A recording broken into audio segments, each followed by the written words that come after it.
another day, another moment you can't waste, 'cause it's time for you to win the race. So level up, come on, take it all the way. You're in pole position right out of the gate. Have they heard of you?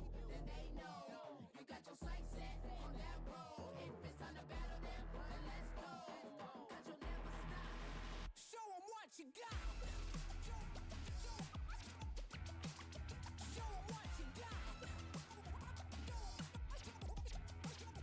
Show 'em what you got. Yeah, they already know. You got your sights set on Victory Road. Show 'em what you got. Yeah, they already know. You got your sights set on Victory Road. You've been patient. You've been waiting all this time, but you ready. You've been putting in that grind, so let's go. Champions are hard to find, but you know the goal when you're ready to shine. Have they heard of you? Then they know. You got your sights set on that road. If it's time to battle them, then let's go. 'Cause you'll never stop. Show 'em what you got. Show 'em what you got. Show 'em what you got. Yeah, they already know. You got your sights set on Victory Road. Show 'em what you got. Yeah, they already know. You got your sights set on Victory Road. Put your hands up. Put your hands up. Put your hands up. Put your hands up. Put your hands up.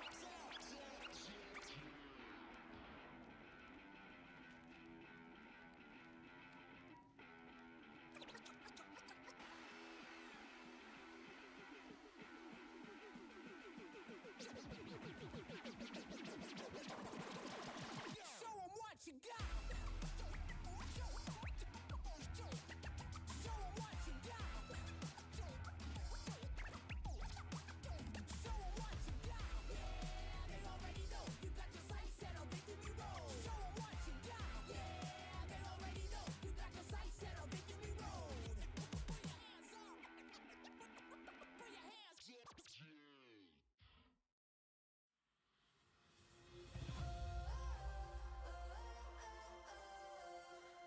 We came to win. We came to win. We came to win. The games begin. We are the dreamers, and we dream bold. Unknowns and heroes among us, going for the ultimate goal. We came from all over, every one of us with a different story. Competition unites us. Now it's time to claim your glory. We share the same vision. We have the same mission. So let the games begin. Travel from far to play. Gonna give all it takes. 'Cause we came to win. Let's go. Come on. We came to win. We can win. Yeah. We came to win. Let the games begin.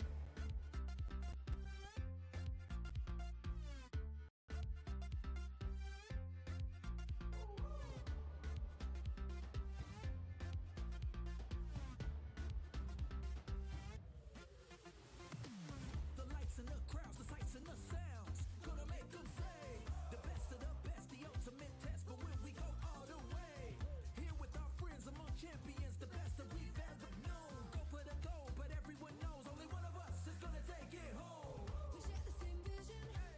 We have the same mission. So let the games begin.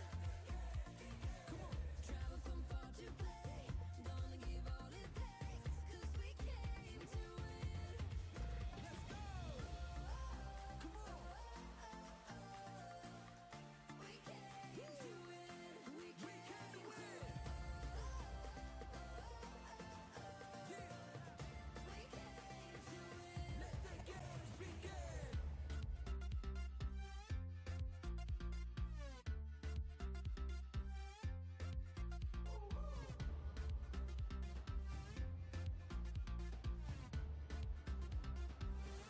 We came. Here we go. Yeah. We came to win. We can win. Yeah. We came to win. Throw down a temple, I'm chilling. This card destroys games. You get 2 cards as the opponent. I get 5. I've already played a supporter. I'm going to keep rolling. I can keep drawing. And there's no way you're going to run back this matchup. You've got 2 cards to try to figure it out for the rest of the game. Come and if I on. found my temple, Come I just on. locked you out and beat you in like Okay, 3 different you're done. ways. You're done. No. Come on, there's so many support Pokemon. You can get out of it, all right? We got Pheasantipity now. It's carrying some weight here. Let's ask Rahul how you're done. Legacy Energy No. feels right now. Listen, that's unfair. Pokemon, you can get out of it, all right? That's unfair. Yeah, Stamp, it is Kyle. unfair. I'm going to stamp it right here. Oh, that was fun here. I do love Legacy Energy, though.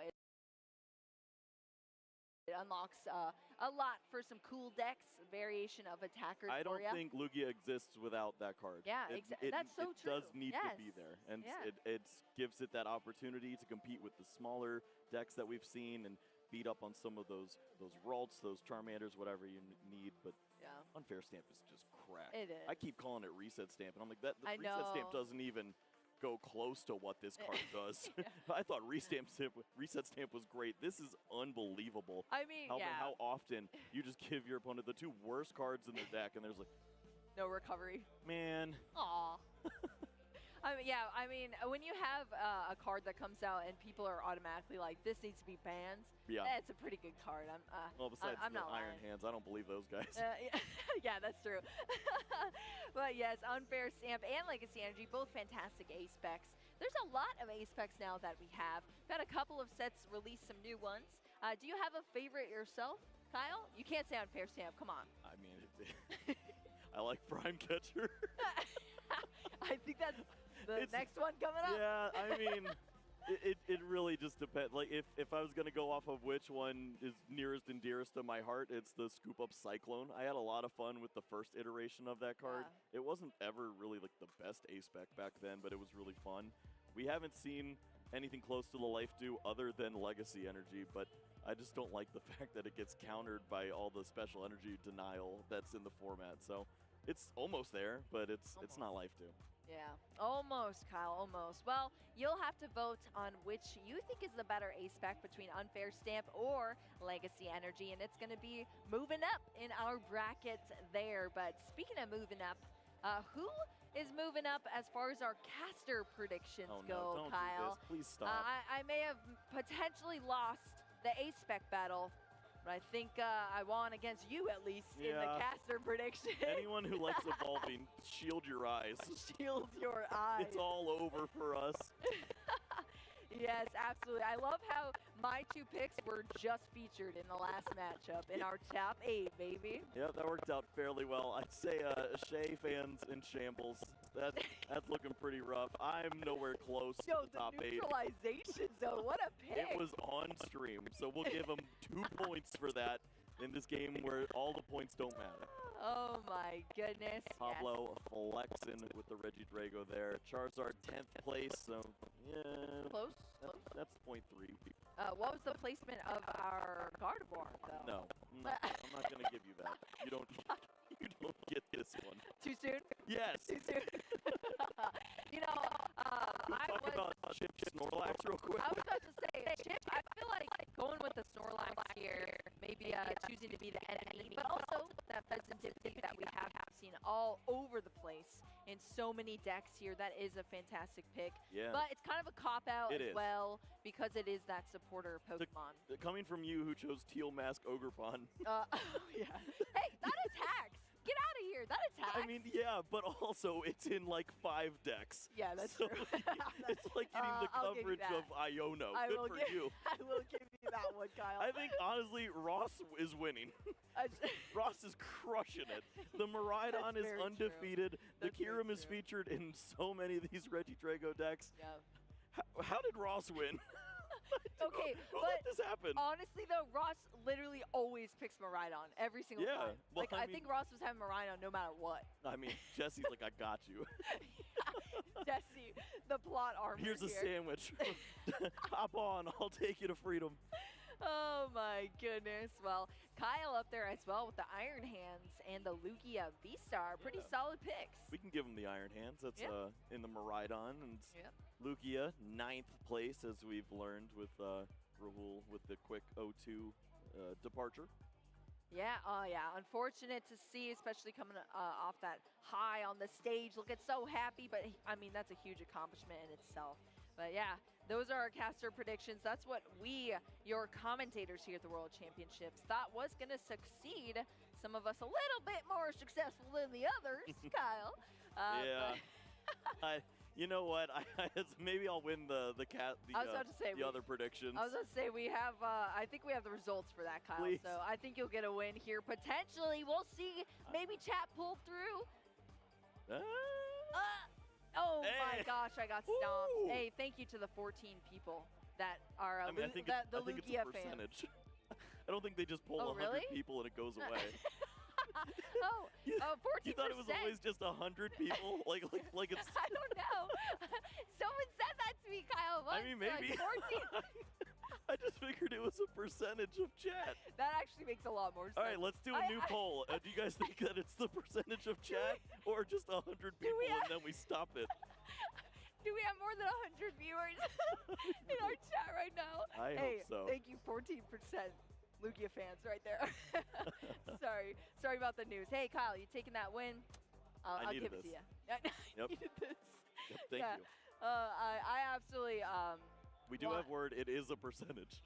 Thank you, production, for letting me know that. And I think I said it before, and nobody corrected me. You and your 8 friends in that first one, you were just having a I was great like, time. Oh, 8 people, they're my buddies. There you go. Oh man, okay. I Well, have yeah, news. yeah. I have news. What's the news, Kyle? Razwolf has defeated Isaiah Bradner in 2-1 fashion, it appears. That is huge news. He is Actually. going to be moving on to the top 4. Israel showing up there. That's fantastic.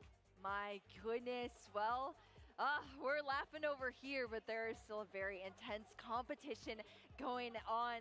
We're in our day 2. We took you through our first top 8 match, but there's still a lot to go. And we're going to have that action coming up very soon. Thank you all so much for hanging around. This is not the last time you're going to see us.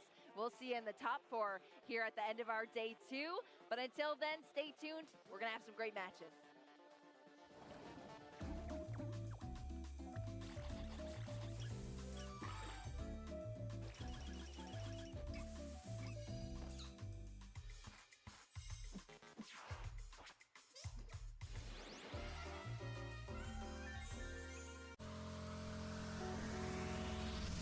We're on a journey to meet Pokemon fans, known as trainers, and help them evolve, just like their favorite Pokemon. I'm Andrew Mahone. I'm here to dive into the game and take our trainers to the next level. 3, 2, 1. And I'm Megan Camarena.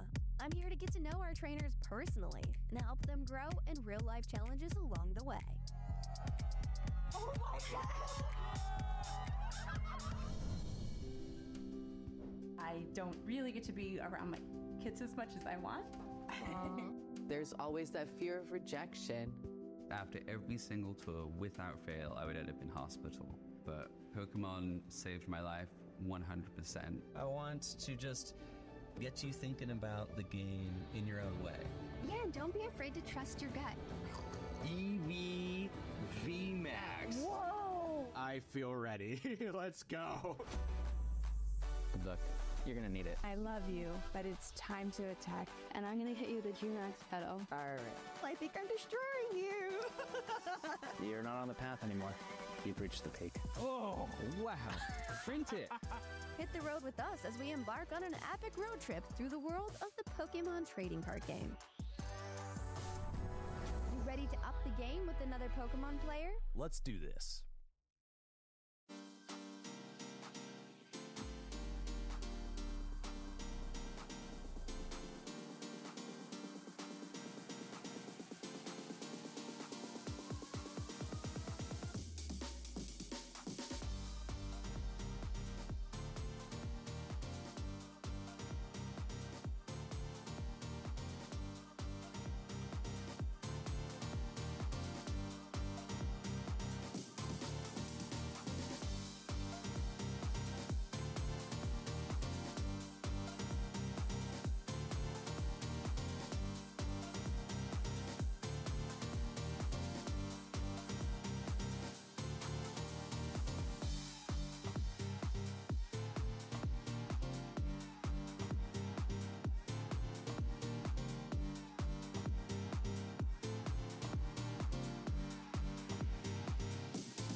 when it comes to team building, I like to build something on my own that I think will beat the meta, and I think it's a couple steps ahead of where the meta is at right now.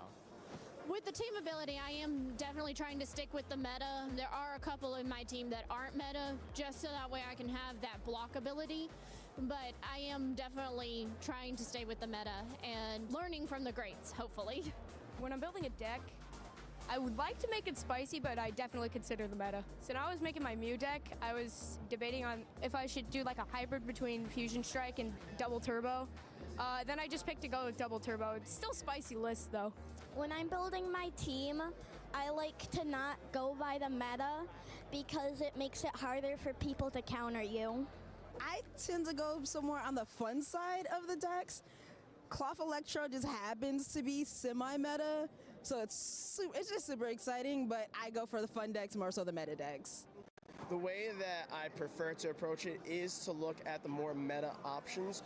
In the beginning, when regionals and these types of events started, I wanted to aim towards building a spicy team, but I ended up not being as successful as I would have liked to have preferred. So as I've gotten more and more experience, I've learned kind of sticking to the core meta mons until I feel like I've improved my abilities enough where I can try to run some unique options. That is my best bet in finding success in these events. I don't know.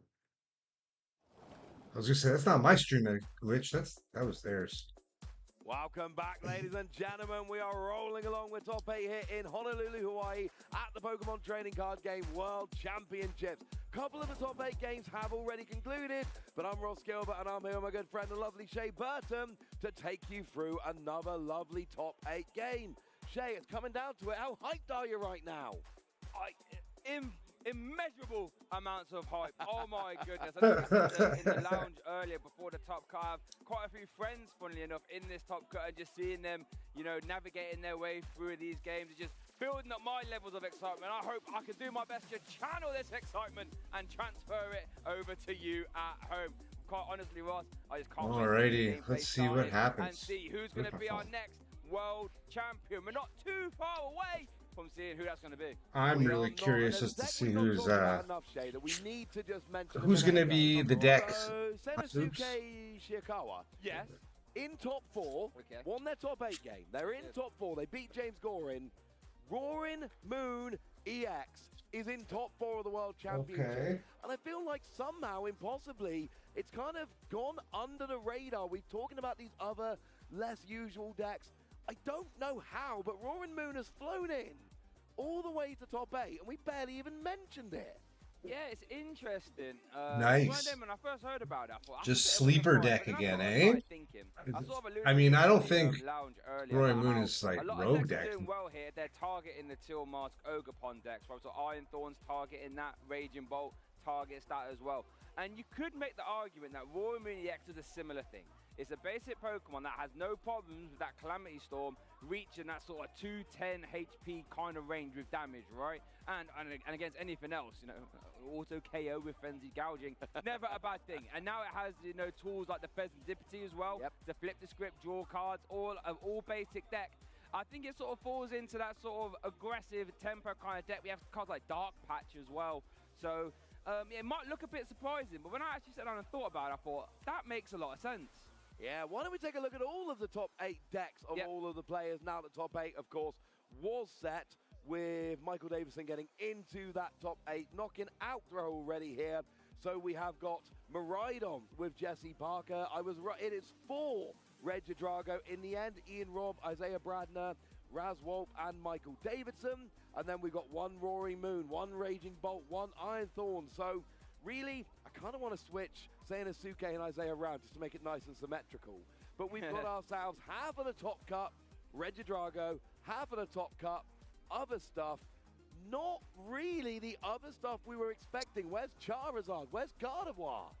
Yeah, I would make the argument that this top cut is essentially Regidrago versus Regidrago counter decks, in my opinion, right? Well, I sort of talked about how Roaring Moon can fit that sort of Regidrago targeting deck. We know how Iron Thorns does it, and we know how Raging Bolt does it, and Miraidon all looking to target Regidrago. So it's going to be a bit of a battle of the titans. Who will win, the Regidrago or the Regidrago counters? But yeah, it's just a few interesting decks. I think at the start of the weekend, if I was to tell you, hey, Iron Thorns is going to be in a top 8. Hey, Roaring Moon is going to be in top 8. Or how about a little cheeky Miraidon?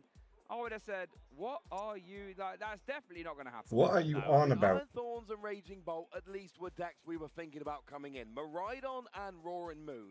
They are decks that I did not, I mean, I was following this as close as I could in the run-up here, Jay. Yep. I'm talking the Japanese metagame with Night Wanderer. I'm talking about the online tournaments, all the friendly tournaments, all the testing tournaments I'm seeing going on. Yep. And I'm not seeing those decks being taken seriously.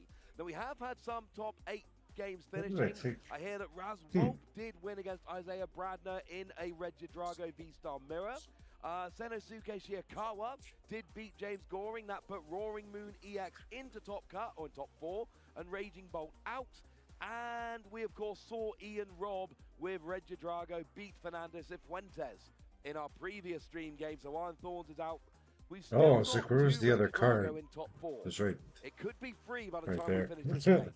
Yep, it really Another could be. pot It is helmet. a possibility, but I'm sure our players will be trying the hardest to knock it Oh, out. that's right, Jesse weird. Parker will be trying his best to secure his slot there as well. Interesting to see how this top 8's panning out. Still got one more game to see, and I cannot wait to take you guys through it at home. And I have one question for you before we get there, Shay. What's that then? Do we have a Miraidon on 13-0? The answer is, wait, do we? Yes? Yes, we do. Jesse Parker is sitting at 13-0. Oh, right there's now, another going Pokey. I didn't into realize I this had one. Look at that. matchup against Michael Davidson, of course, the way the bracket works That's out. funny. Because we had one, call it a play-in game, call it top 16, call it asymmetrical top cut, phrase it however you like. Yep. We had one game where 2 people had to play to get into top 8. Well, Jesse Parker, 12-0, was the top seed. Ergo, Jesse gets to play the players who had to play their way into top 8.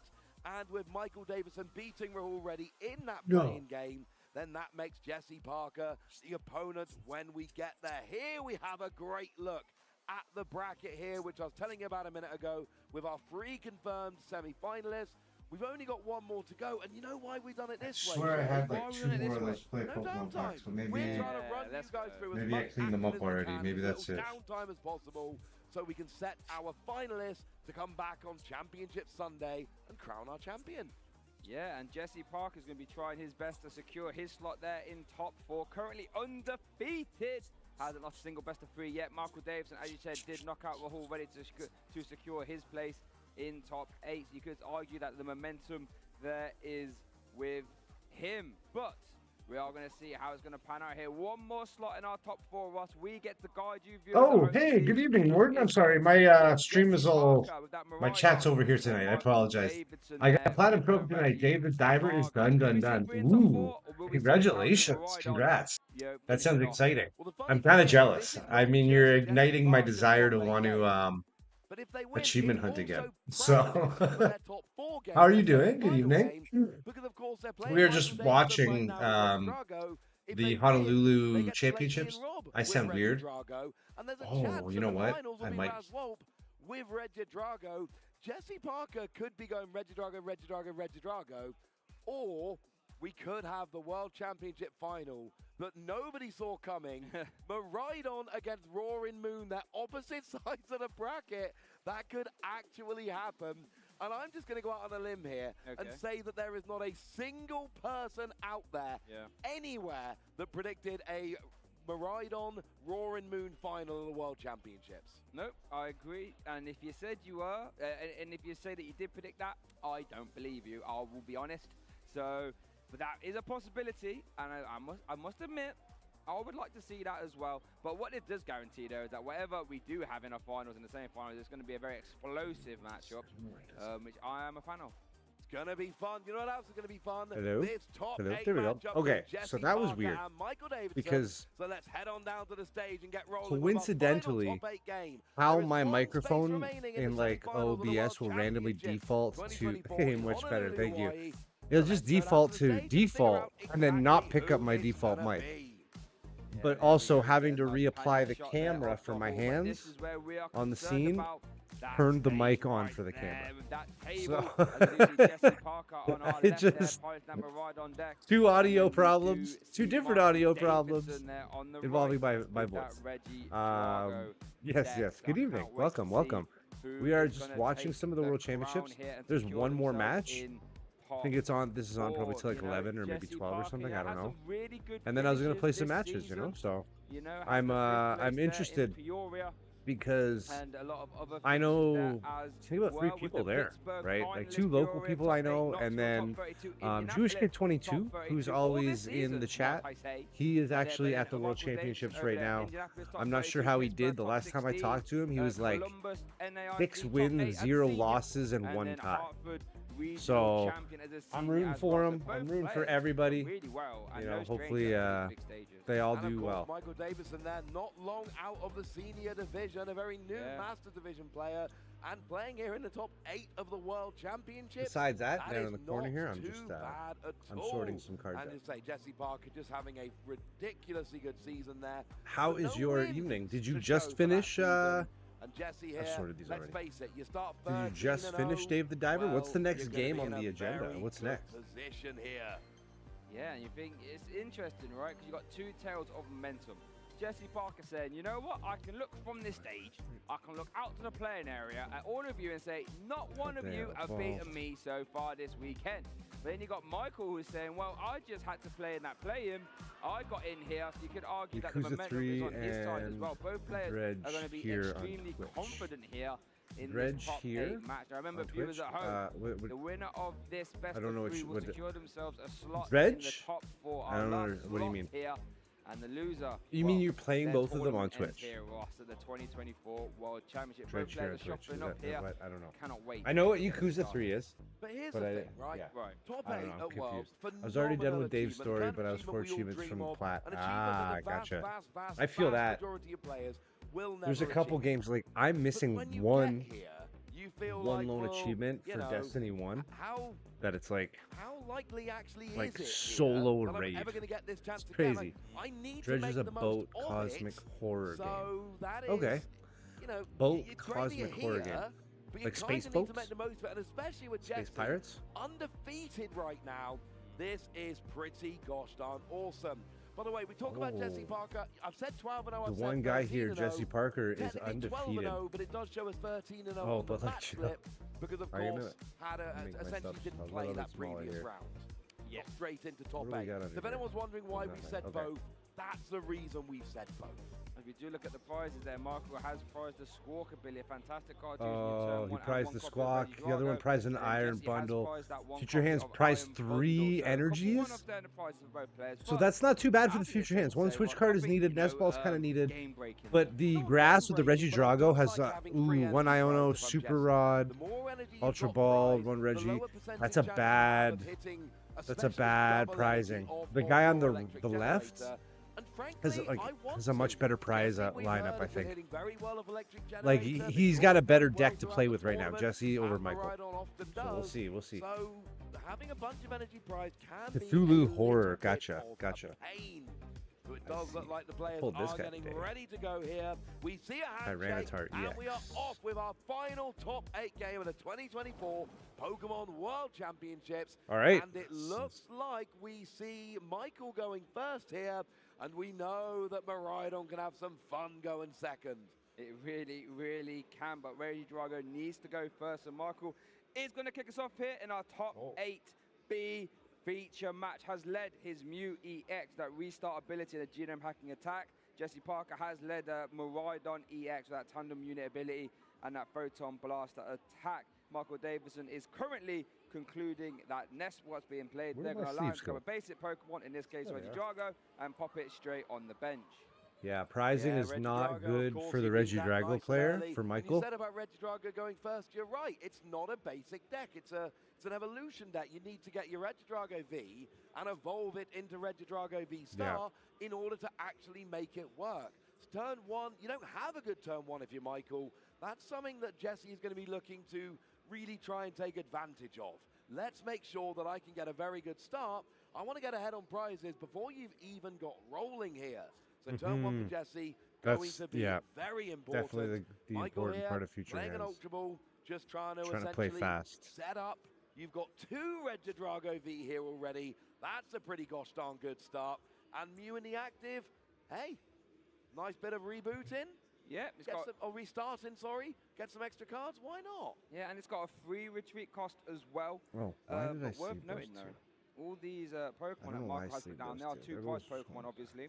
And they all have under 220 hit points. So that means Photon Blast is currently very live here for Jesse. I'm sure he knows that taking these 2 prize cards early, as early as your first turn of the game, might I say, could really put the pressure on in this top 8 feature match. Yeah, and Jesse has been feasting on Regidrago a little bit throughout this tournament, and this is one of the reasons why it ends up being possible. Because you go, well, you basically get the first attack against Regidrago. If you go first, they have a turn where they're not really rolling, and then you get the first attack. If they go first, you go second, and you get the first attack. Either way, if you can have a good turn 1, it can work. And Michael puts that Regidrago in the active, knowing that a good turn from Jesse here will leave it in the discard pile, and Jesse up by 2 prizes. So it looks like Jesse is going to have his first turn here, going to activate that tandem unit ability, one of the best abilities in the game, letting you search your deck for 2 basic lightning Pokemon and pop them straight onto your bench. You can chain like that Jesse too. is going to do a little bit of a prize card check here, going to work out what is available to him. And yep, we'll just play a copy of Blood Moon Ursaluna, worth keeping an eye on that. But nothing, as we said, the prizes there were just on the left, nothing too impactful. Yeah. No, but I'm looking at Jesse his here, prizes aren't too bad. And I'm seeing that we've got a bunch of energy in the prizes, which is not ideal. 3 in the prizes, right? Yes. And I'm also looking, and I'm seeing, I think there were 4 energy in hand. Yeah, there was quite. 7 out of 16 energy which aren't in the deck. You know what that means? That means that actually when you play those electric generator, you know, you're expecting to have 13, 14 energy in the deck. You've got 9. That is lowering the odds quite a lot here. That is true. Mathematically speaking, it does hurt him a little that the 3 energies are not that is going to hurt. And we're going to see the prize, but traditionally you go for electric generator I think here. it's still The gonna. odds are against you a little bit. I think it's still gonna work though. I think the hits will still hit. You never know, right? So. And the Miraidon as well. But we do see this Arven being played. Now, you're right, we could be seeing an electric generator being grabbed here just to try and keep up the tempo. We do see a Prime Catcher in Jesse's hand there. Oh, he's got the teal mask out now. The Forest Seal Stone currently in the hand here as well. So let's see what Jesse does target here. It looks like we are going to be riding the electric generator train still, though. With that I just got done playing some ranked. Nice. How'd you do? 1 retreat cost, so that will retreat for free if there's a rescue board equipped the rescue board. I'm just watching the last match here, and then we are going to play some ranked. We will be playing. And boom! That's going to be 2 prize cards for Jesse. I fell asleep at like 6, and I slept for like 3 hours. Player, turn 1 Arven, and not get an electric generator. Good evening. Welcome, Caitlin. I don't welcome. want to think about that. It is unconscionable. That's what you do with Miraidon. Oh, and here we go, Ross. The electric generator is going to be played. 2 energy. There we go. Cross of the hands. Oh, just the 1. Honestly, I see. There's so much energy not in the deck. I don't think 1's a bad result here. It's not. It's Getting not. 2 with 9 energy in the deck would honestly be, that is well above odds. Getting 1 is a decent shout. No, we do see the Forest Seal Stone in the hand. I did good until the last match I played. Really you can't give up on a loss. No. You always got to keep playing. How is going to attach to the Raikou there. What deck have you been working with? What are you playing? Probably isn't going to happen. I'm just sorting out some of these packs that I've opened but haven't gotten to. There from Jesse, just thinking, where do I put this energy? Raikou is a 2 energy attacker. That is why you put it on there, so you can attach and you've got the attack rolling. Miraidon takes a 3rd energy. And you could Forest Seal Stone. I gotcha. I feel that.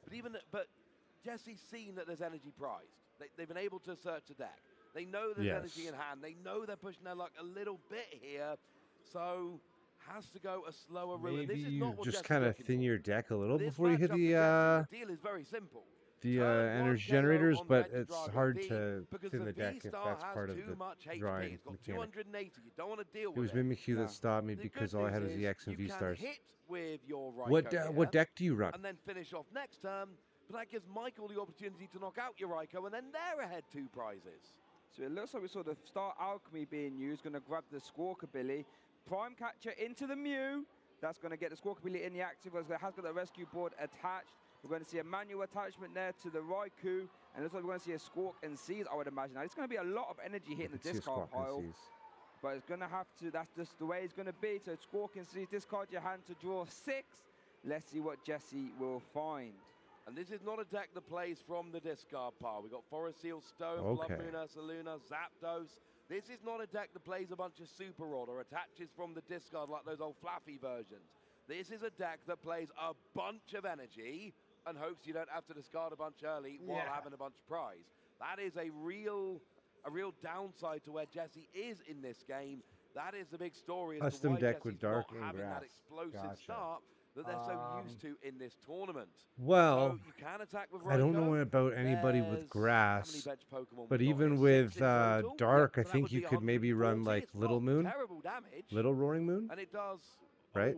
Oh, With my you can KO Mew Raging here. Bolt Yeah, deck, I run for your opponent, I mean. Sandy Shocks, Yeah, it has got the and the then, Zapdos as you well, know, with boost basic lightning if type they damage. switch You could into put that, in you play switch as well into Sandy bolster Shocks and try to the kill it. Lightning Rondo. We do see a Town Store being Just played. because, yeah, and that's my gonna grab a decks as well, a lot of the Bravery things Charm, I gonna run boost will the get basic Pokemon's, get completely HP locked by up with 50. the It's Mimikyu attached as to- well. But yeah, I mean, it's still going to be. feel We that. are It's looking at a- potential 2-prize KO. it's a It's pain not in the the Photon ass. Blaster, but it might just be enough to get the job done. No, it should be. Now, we need a full bench, though. As it is, we're only hitting 140. Here is a fleet-footed to draw an extra card. If Jesse can fill his bench, there's a Pheasantipity. You can bench the Blood Moon Ursaluna. You get the KO, but it's not the bench Pokemon you want. You are bench locking yourself here. Yeah, I don't But think is it I worth it have for the KO? one Jesse says on yes. me. Lightning Rondo is going to hit exactly 180. And the way the Raikou maths works I here, can't Shay, pull one you up. add up Let's all see the what bench it is. Pokemon, I think he needs add 2 one, energies. times it by 20, boom. That's where you go. That's how the maths works. There you go. Some quick math there from Ross. Love to see it. So Jesse's done what he needed to do. Get a turn 1 2-prize KO. Oh, that's Celestial Roar for Michael. That's not what we really need to see. Discard top 3 cards of your deck and you can attach any energy. That hand is horrendous, Shay. That hand is very, very bad. So I think it's Jesse's turn here. So let's see what Jesse opts to do. I would love to. I've not seen a Celestial Roar on Regidrago for so long. Let's you discard the top 3 cards of your deck, and if any energy you So can yeah, attach them, it's not what you're looking for. The Roaring Moon for 140 as a basic the board here looks like will including a town store search, I believe. this attack And does let's 10 see more what damage Jesse- for you each have ancient your card in your Jesse discard Parker pile, right but now, it you're does 70. thinking, right, if we can get the Photon Blaster off here, that would be immense pressure. I'm pretty sure Mimikyu is 70 HP, right? Here. Here's a fleet-footed Or drawing is a it card. 90? It was a Luminion, but there's no bench space to play it. You did bench lock yourself on the previous turn to get that KO, which I kind of like that. We see an energy on the Miraidon. Oh no, it's safety. It's 70. Safeguard. Oh, Professor's research. Now we do see one more energy hit in the discard. That is 8. 70. So No, yeah. Oh, yeah. Just like try to run one little moon 7 that are as unavailable, backup, 'cause just that in case. energy and the one you attached, they both came from the prizes. So there's 9 I'd try that. energy, I think, that have been essentially drawn or played here, now that you've got one in hand. So Electric Generator, you're getting through your deck now. Your odds are going up a little bit. It's not perfect, but did we draw an Electric Generator? We did not, so I think we just saw a Lightning Rondo there for the, what's that, 160 damage. And back over to Michael. Again, that hand, I didn't see what the top deck was, but I don't think it was particularly great. I want to see a Super Rod being played here. Going to shuffle in Pheasantipity. Was that Giratina V-Star? And then a Regidrago V-Star as well, I believe, getting shuffled back in. But yeah, I need to see what Michael's top deck was, but because we saw the turn before, we didn't see any cards being played. It was just Celestial Roar, and then back over to Jesse. So let's see what Michael does. No, the hand was like Super Rod and a couple of Dragon Pokemon that you want to get in the discard to copy with Regidrago V-Star. There was basically nothing there. It's not an ideal situation at all. Now, it does look like we got an Arven. Is Jesse playing an Arven here? Was that just Super Rod and Pass for Michael? I think it it was. was. So now we're back Pass. over to Jesse's What? side of the board. It looked like it was didn't pass concluding a town already. store there by shuffling the deck. And oh my goodness, Jesse, like, Michael, if you are Jesse, like, thinking, I'm getting all the turns in the world. And Jesse is going to go up 4 prizes here. That KO is on the board. Jesse needs to do nothing this turn to get the KO with Raikou. So what you're really trying to do here, set up that Miraidon, and then at some point, any gusting onto a Teal'c Gogapon and that's the game. We see an Ultra Ball here. We're just thinning the deck a little bit. There's no bench space available. But if you thin the deck, then Electric Generator. The rule is very simple. The more lightning energy you have in your deck, the better chance of hitting. The fewer other cards you have in your deck, the better chance of hitting your lightning energy off your Electric Generator. So search out that Mew. You can't play it yet, but there's one less card in your deck. Here comes Electric Generator. We're trying to power up that Miraidon, not for this turn, but for next turn. What do we get? Got one hit. That's not bad. We'll take on one. I think there's a basic energy in hand as well, right? Okay. Yeah, so next turn, you just attach Gust game. I think Jesse is in for game one here quite nicely. There's no real reason for Michael to concede. We've got a long time limit on these games. We've got over an hour remaining. So there's no reason for Michael to concede super early here like there might be in Swiss. But I do think this game is as good as done at this point. There's the attachment for the turn. We're going to see the KO with Raiko's Lightning Rondo. We're going to see it's fleet-footed first. Fleet-footed is to draw an extra card. Love to see that. Lightning. Now we get it. Lightning Rondo for the KO. Like Raiko taking. Oh, does top deck of Professor's research there though for Michael. Oh. So won't be able to start getting back in this game. That's one card that we'd love to see. Oh, he's gonna research right now. 7 new cards and discard the hand. We need to see some energy search. Energy switch. We need to see some basic energy. Get 2 energy retrievals. He's gonna retrieval with the Dragapult. Yeah, and you get the Dragapult Not in the a discard bad pile. play. Of course, you want your Dragon Pokemon in the discard so that you can copy their attacks using Regidrago here. So that is an important part of the puzzle. So that's a nice start. And you're going to get yourself some basic energy with the Earthen Vessel as well, which is lovely. And then you can, the problem is you've got no energy on the board. So you need an attachment, and then you need your energy on the Teal Mask, then a second Teal Mask, attached to that, double energy switch, V-Star, and then you can only be down by 2 prizes. Yep. I mean, that is the line.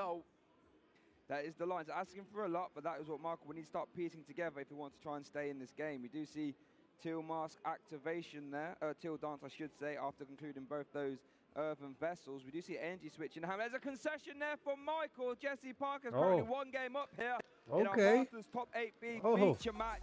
Michael wasn't really able to get in the game, but Jesse capitalized and is currently 1 game away. All right, so he being scooped in the top first 4. one, eh? And there's going to be a huge sigh of relief from Jesse there. Jesse's deck did not do what it was supposed to do that game. We had 4 energy in the opening hand, 3 energy prize. That locked Jesse out of almost half his energy, basically, from being able to be hit with Electric Generator.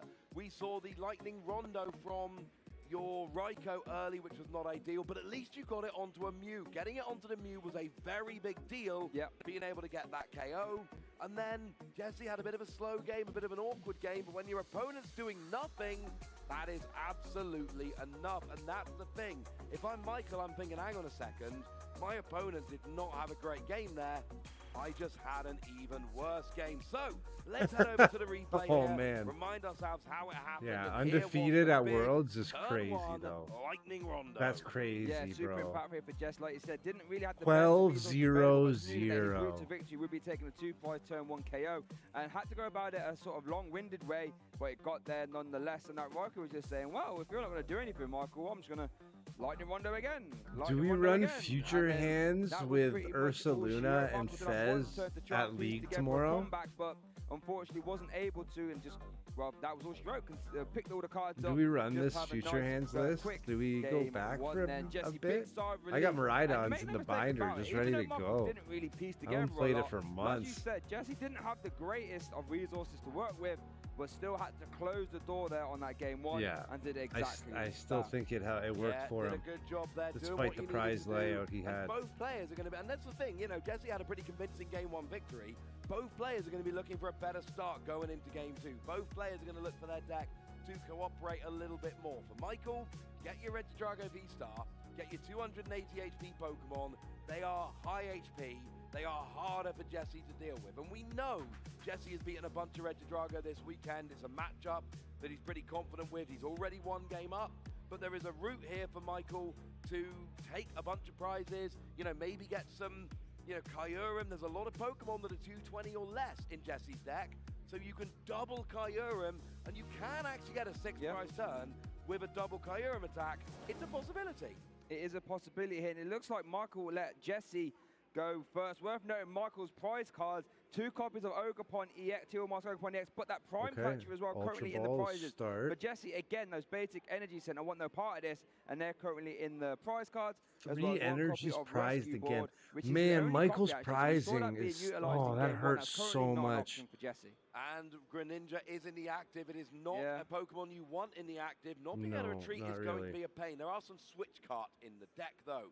For Michael, he only plays 3 Teal Mask Ogerpon. And you really want 2 on the board so you can Teal Dance, double energy switch, get your Regidrago going in a single turn. That is going to be a little bit awkward for Michael because he's only going to be able to get Michael's 2 got a lot energy of on the bad board prizing. per turn. That is Jesse's, not I enough think, to power if up a he can get that Regidrago. It Radiant means Ninja out of every turn's energy attachment is going to be a little active more ASAP, important. Yep, he'll those be energy in a attachments are going to be better crucial, situation. as it looks like Jesse here is concluding it quite seriously. Ultra Ball by the looks of it. Going to grab that Miraidon EX, and also going to activate that tandem unit to grab 2 lightning types and pop them on the bench. And going to do a little prize check, prize card search as well. Crazy that Miraidon is in the top 8. 3 energy prize. Now look, when you're playing 16 energy in a 60-card deck, you do expect some to be prized. Let's be honest. About a quarter of your deck is energy, so you would expect 1.5 prize per game. Having makes 3 sense. prize 2 games in a row, that's above odds. Yeah, it really is, but managed to get away with it in game 1. So let's Yeah, see if he can that's get true, away with he it did. Again, currently sitting at undefeated record. It's like Blood Moon Ursaluna's going to get benched as well. As a Squawkabilly, we're going to see those Squawk and Seas here. We are. I've not actually had a chance to consult Jesse's hand here. Let's have a little gander what he was working with. Arvin and Switch card, not the most, explosive of cards. I wonder if Jesse's going to try and get some energy on the board of electric generators. Let's see if Squawkabilly gave him, and the answer is no. But we do see a Forest Hill Stone, though. Yeah, but there's no way to get out the active now. Your only rescue board is prized. You've gotten rid of 1 switch cart. Oh, side note, the second switch cart is prized. Oh, goodness. So, That's yeah. I mean, the true. only switching left in Jesse's deck right now is Prime Catcher. Because there's 2 switch cart, 1 in the discard, 1 in the prizes. 1 rescue board in the prizes. Yeah, I think you have to manually retreat that Greninja or play Prime Catcher. I think that's literally the only ways to get it out the active. Less than ideal, Shay. No, you're right, less than ideal, but at least Greninja does have a 1 retreat cast. It's not like trying to maneuver something huge out the way. But you're right, energy, you don't really want to be attached to Greninja if possible, but you're right, that Squawkabilly getting rid of the switch cart, that's all she wrote for that. As that was like Town Store is going to grab a Bravery Charm there. Not sure where that's going to get attached to this turn. If not, if it does, basic Pokemon is attached to, we'll get 50 extra HP. Yeah, 50 extra HP is quite nice. Give a little more I feel like survivability it might go on to the those Raikou. Pokemon. It can take a But I Blood could be Moon wrong. Ursaluna out of range of a Lost Impact, for instance. Yeah. So there are some Okay, he got the things you Iron can do there Hands. to play around with the maths a little bit. So, what have we got coming down here? We've got the Bravery Charm on the Miraidon. Okay, Bravery Puts it on up to Miraidon with an energy. 270. We've got an energy onto that Miraidon as Few well. Forest Seal Stone on the Raikou. And it looks like it's a a pass. pass. That is not the explosive turn that we Okay. generally wanted there. But remember, that's turn 1. Yes. Michael has a turn, doesn't attack. It's next turn that Jesse needs the big explosive turn. There is still plenty of time left to pull it off. As we do see Michael going to kick his turn off there with an Earthen Vessel. Going to discard that Hisuian Gudra V-Star. Love to get that in the discard pile nice and early. That Rolling Iron can be copied, obviously, via that Apex Dragon. And that Rolling Iron will do 200 damage and reduce damage done to itself by 80 next turn. Yeah, that's always going to be fun. Give yourself that extra survivability. 280 damage is not really what Miraidon loves hitting. 220, that's the magic Okay, number. he's going That's what for Miraidon's really Squawkabilly going as well. for. That's what you His get hand's with not your that great Raikou, either. that's He's what going to you want get to with Squawk and Miraidon. Seize too. Zapdos puts it up to 230. Getting up to 280, yeah, that's a little bit more of an ask. So you're trying to avoid the Regidrago V-Star as much as possible. It's why these early KOs become so important. And then you gust around a little bit, maybe take out 1 V-Star, and that's your route to victory. There's your prize map. So it looks like we're going to see an Ultra Ball going to grab the Squawkabilly. And it looks like Michael is going to be using Town Store. I don't think actually plays any tool cards, just using that to consult resources and see what he has available to him. But Squawkabilly has been taken off the Ultra Ball. That was discarding a Regidrago V-Star and a basic Grass Energy. So it's like Squawkabilly all over the place here for both players. We might see that Squawk and Seize letting Michael discard his hand to draw 6 as long as it's the first turn of the game. A fantastic card for getting you know, just getting set up. And worth noting that Motivate can be used and often is in the Regidrago decks. Then you accelerate 2 basic energy from your discard pile to one of your bench Pokemon. Yeah. Yeah, it's not too bad at all. Just a reminder there that Squawkabilly has been used.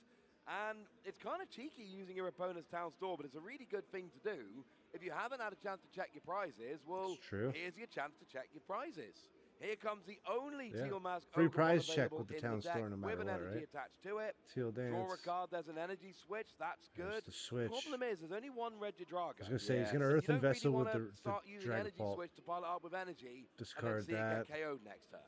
Get your energies There's out. no One other way, grass, so I one think looks like fire. Earth and Vest are going to He's discard counting. that Dragapult. Yeah, I'd love to see that. One grass, one and it's going fire. to grab, it looks like a basic fire and a basic grab. I think if you're Michael, all you can do here is attach that fire and just hope that your Regidrago V can survive. That's all you can do at this point. Must be a horrible place to be, but all you can do is cross your fingers. You can see the expression now on his face as he's shuffling up. That Regidrago V has to survive to give Michael a best chance of staying in this game. The good news is Jesse is going to really struggle to get this Greninja out of the active spot. That is at least one saving grace. So we're looking for potentially a double electric generator hit onto the Miraidon so you can manually attach the retreat, or maybe using your Prime Catcher to take out, say, that Teal Mask Ogerpon. That would also work. You get Squawkabilly, but I like saving Squawkabilly for a bit later. Yeah, worth noting, if he does use Prime Catcher into that Teal Mask Ogerpon, that would be Michael's only one until Super Rod would get played. Town Store did conclude there. Didn't quite manage to see what it was, unfortunately, but it looks like we are going to see an Arven being played here as well. Now, this is going to give us some insight. Worth noting, Jesse still does have Star Alchemy available, so Arven can grab a tool card and an item, and the Star Alchemy can grab any card Jesse likes. So there's a ton of search power here, and I'd love to see how he plays this turn out. Yeah, I do feel like we might be seeing an electric generator because it's early turns, and Miraidon always goes for electric generator on early turns. It's what it does. You want those. Not looking for He doesn't have Iron Hands out, so I guess he'd just be going right to store activations and with the skateboard, Raikou. sorry, the rescue board in the prize. I don't might not have any option. Unless so here we go. I'm electric wrong. Generator. Is Miraidon Let's see how this electric pans or is out. he Top 5 cards. Dragon? You can attach up to 2 lightning energy. You find Miraidon them, but is they have to be in electric, the top right? 5. Little cross Yes. up. Oh, there's 2 there, Ross. That'll do very nicely indeed. And here's the thing. Now beauty. you can manually attach to Greninja if you've got an energy. You can manually attach to retreat and get it out the active. I don't know Because he's if got I no saw an switch energy cards. in Jesse's hand, though. But it looks like he's using Star Alchemy to go fetch it. Could just be a basic energy. Could grab the Prime Catcher. I think probably just want to grab the energy. You really want to try and remove that Regidrago V if you can. Could use a double turbo energy if you like. That would work. Can grab any card you like here, Jesse. This is a fantastic place to be. Yeah. No, this is lovely. That's why we play Star Alchemy. It lets you go and search for any card you like. And it looks like Double it was turbo, that double turbo okay. energy. And let's face it, it just had to be something to get Greninja out the active. Yep.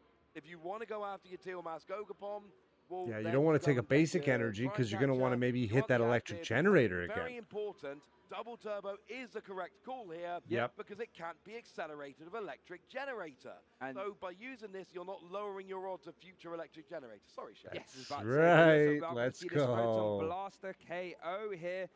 And that is devastating for Michael. No Regidrago V in play. Looks like doesn't play the Dirty. copy of Thornton, so that won't be an option either. So Michael, if he's We going to got the attack basic this turn, energy well, and we're going one to have to be a Pokeball. Leaf Myriad Shower. Or Nest Ball, I'm sorry. Yeah, so Leaf Myriad Shower we've seen can work.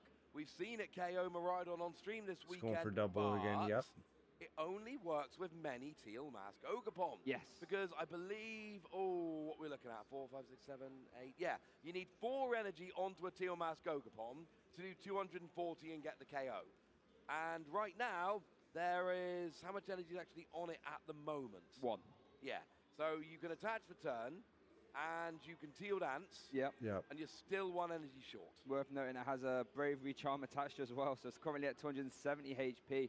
So we are going to say that Teal Dance activation, going to draw a card there and attach the energy. I think that's Professor's Churro scenario. Could attach energy goodness for turn, gracious but me, it's that not a is knockout, right? The hand you want. Terrible hand. Oh no, Michael Davidson, is there a way to navigate out of this? Only has 2 prize Pokemon in play as well. Worth noting, Photon Blaster, but you do have to maneuver your Miraidon if you do want to attack next turn. But yeah, looks like we're going to see an energy switch onto the Squawkabilly. Press this Churro scenario, going to see what, and then bench the Teal Mask Ogerpon and use Motivate. Oh, Teal Mask again. Teal Dance, I should say. You can Teal Dance again. The hand is red to Drago V-Star 2 Fire Energy. There are no real relevant attacking options on the board, and you're using Squawkabilly to build up your Teal Mask Ogerpon that is not even your main attacker, and it's not going to take much for Jesse to KO this Squawkabilly, go up by 4 prizes, This electric and get weak, into a no? phenomenal position This for is potentially not getting into good for top him. 4. Oh, and we can see an electric generator off of concealed cards. Yeah, does still need to maneuver around, because Photon Blast, you can't attack 2 turns in a row. Does have electric generator, so could power up the Raikou. That is a possibility. You can just retreat into the Raikou at this point. Like, it's not the most efficient use of your energy, but you can.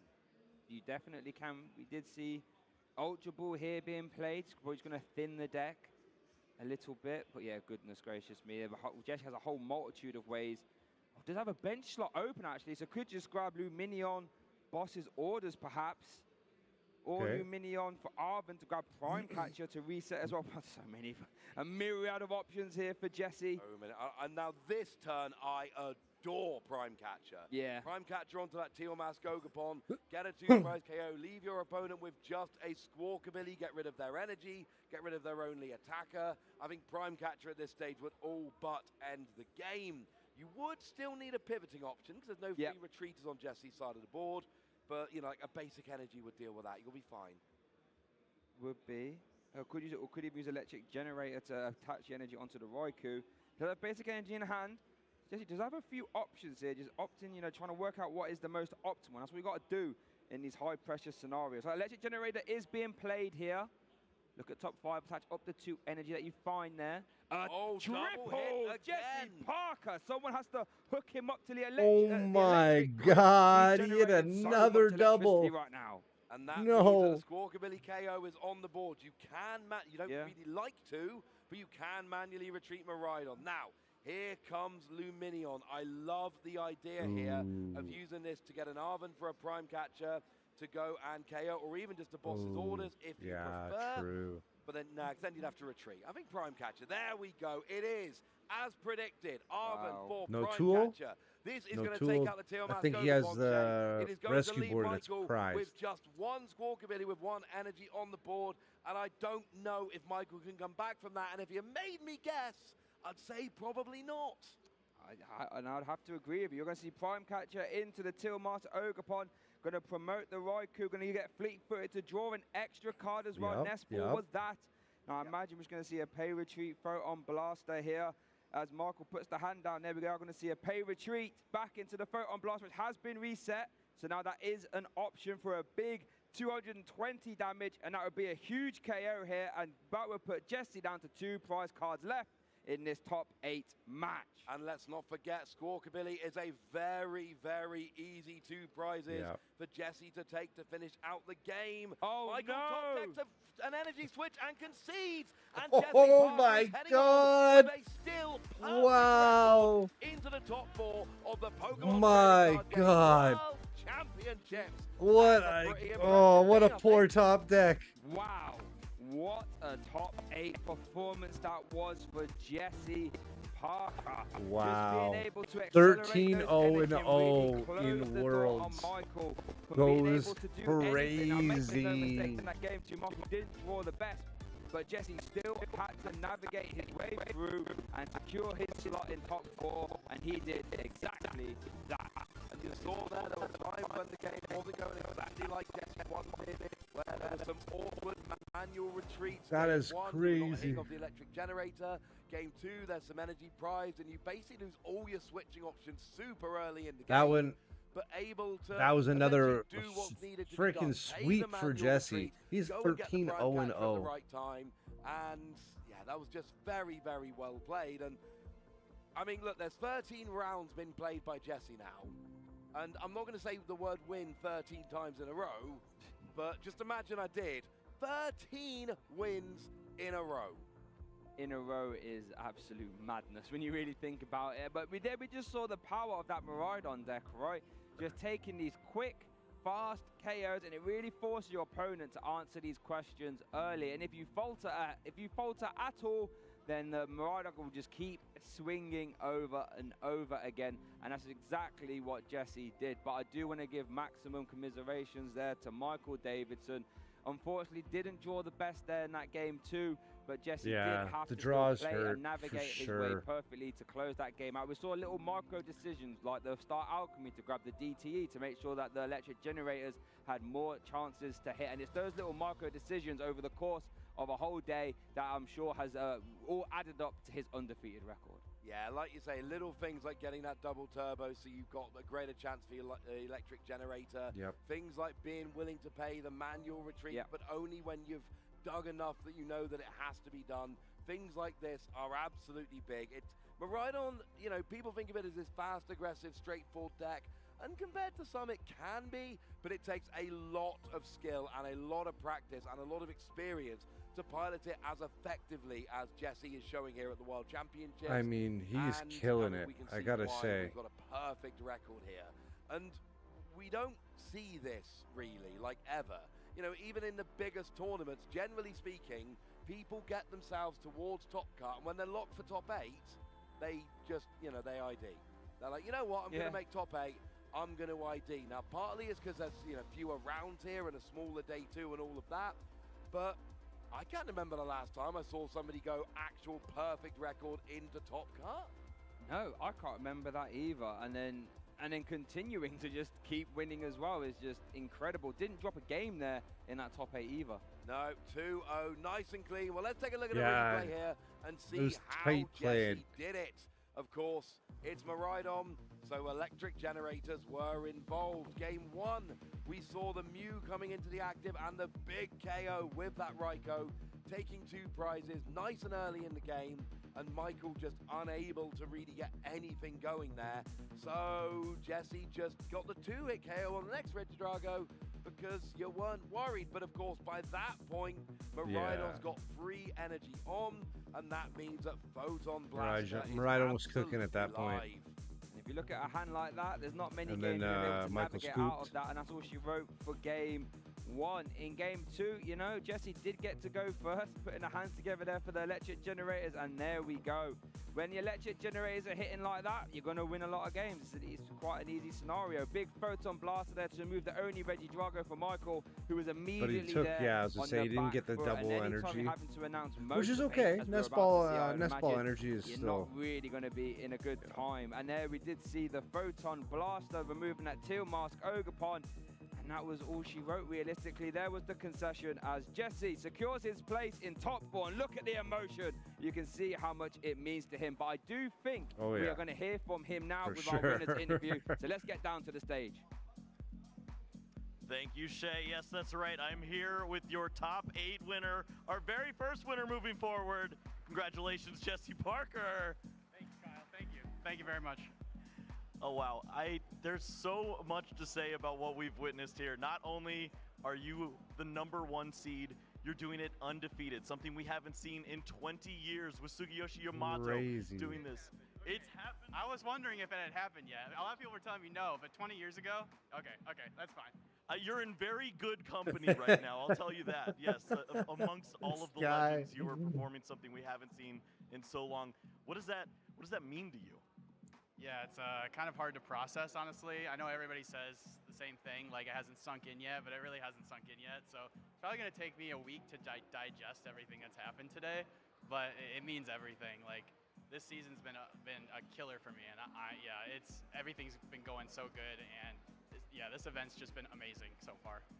What does it mean to do this not only at the World Championship stage, but with Miraidon? Miraidon, the deck that's been with you all the way, and you finally find the perfect opportunity to bring it back and perform at the top stage. What does that mean? Yeah, it's kind of funny. I was saying this in my stream match yesterday, but I started the season playing Miraidon because I felt it was a really good spot. I played it at last year's Worlds with Path to the Peak in the deck, and then I got second at the first regional with it, and then top 8 at the next regional. And then Charizard became a 30% meta share, and I'm like, I got to put the deck down. So I took like a 6-month break from the deck, played other decks, but now Miraidon, ever since Twilight Masquerade and now Pheasantipity and Shrouded Fable, the deck is back on top. So it feels good because I really enjoy playing it. It's been waiting for you, and Nice, sure enough, nice. it's found the perfect opportunity. Now, of course, you just won a top 8 game. You're moving into the top 4. Does that add a little more pressure when you sit down for a top 8 game, understanding what's at stake? Yes, you're playing to move in further in the World Championships, 2 matches away from potentially being a champion, but also you're locking up invites, baby. You're in a good spot now.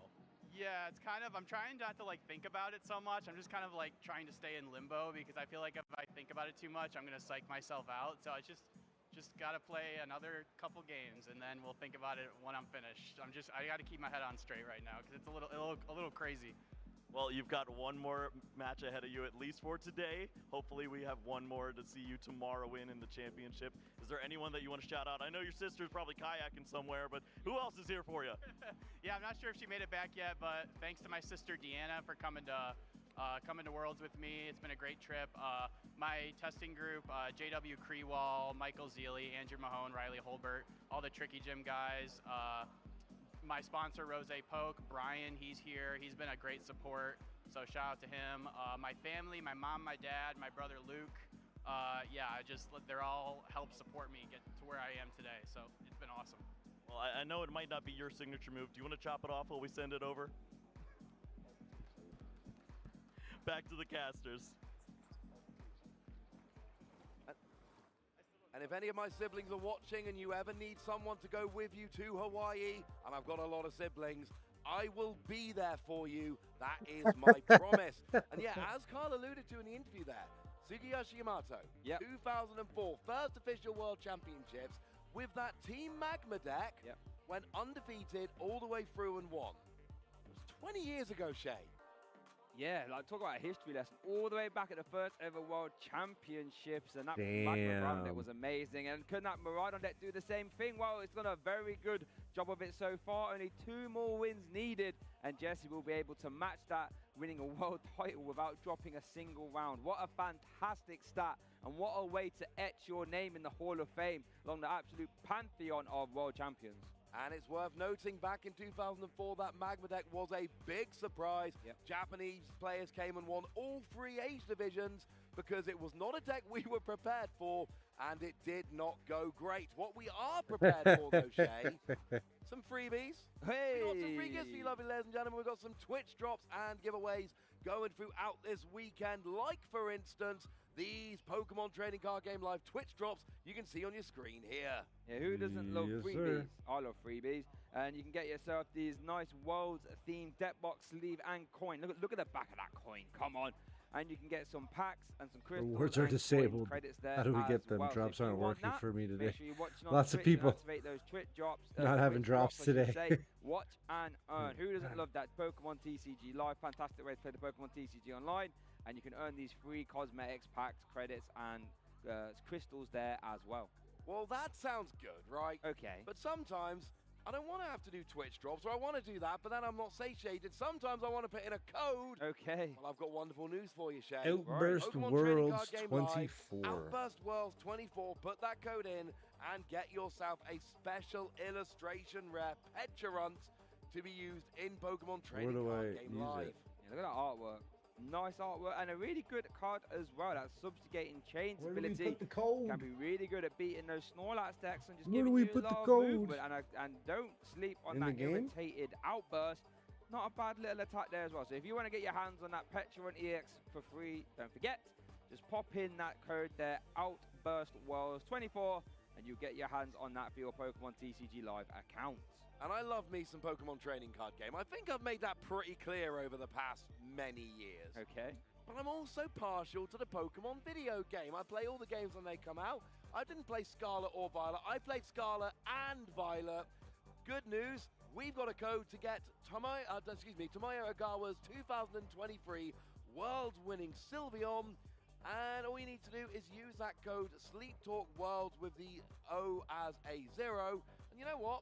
I'm going to do that on my Scarlet and my Violet, and you can't stop me, Shay. Nope, there's nothing I can do about that. And if you want to do that as well, I recommend it. All you got to do is punch in that little code there. Remember, replace that O with a 0, Sleep Talk Worlds, and you can get yourself a World Championship winning Sylveon, and you know, That seems probably pretty goes good in to the me. game. What's In the better game. than the Sylveon? The Sylveon. The other one, I don't know where the other one goes. Yeah, was winning Sylveon pretty gosh darn nice, if I do say so myself. So yeah, make sure you're joining in on all of that. The Twitch drops, the Pokemon TCG Live code for the Pecharunt, and the Scarlet and Violet code for the Sylveon. These are things that you need to be picking up. We're celebrating Worlds here. That sounds like a pretty good way to celebrate Worlds. Celebrating Worlds is a fantastic way of putting it, and I want you to get that freebie stuff at home. So make sure you do that, but do that while you got the stream on. I don't want you to go anywhere, you know what I mean? You keep the stream on, because we've still got some more Top Cut action. I don't know where coming the up other soon. one Both goes. top 4 games. I'm going to show them both. Look at you, and look at us as well. So don't go too far. But yeah, get those freebies. Very fun. Going to be fun. Both top 4 games are going to show them, and First actually, Worlds 24. we have actually finished the top 8. Yes.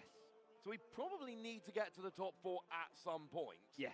So I hate to say it, Oh, 'cause I'm damn, kinda it having a does good time work. up here with you, Shay. It straight up works. Time to throw it to a break here, so What? we Put can it in try your the top 4. TCG Live. That's crazy. I'm a bit sad that I'm Outburst Worlds leaving, but I'm also 24. happy because then we get to see the top 4, so I can't be too Okay. sad after all. So yeah, we're going to have a little quick break here. Don't go far. Get yourself some snacks, a nice whole beverage, take your say in there.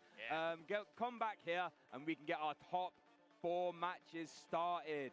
How does that sound? Sounds good to me, and you need a cold beverage. It is warm in Hawaii. We're going to be back very shortly indeed. All right. Let's move me over here again. Just throw the hands back up.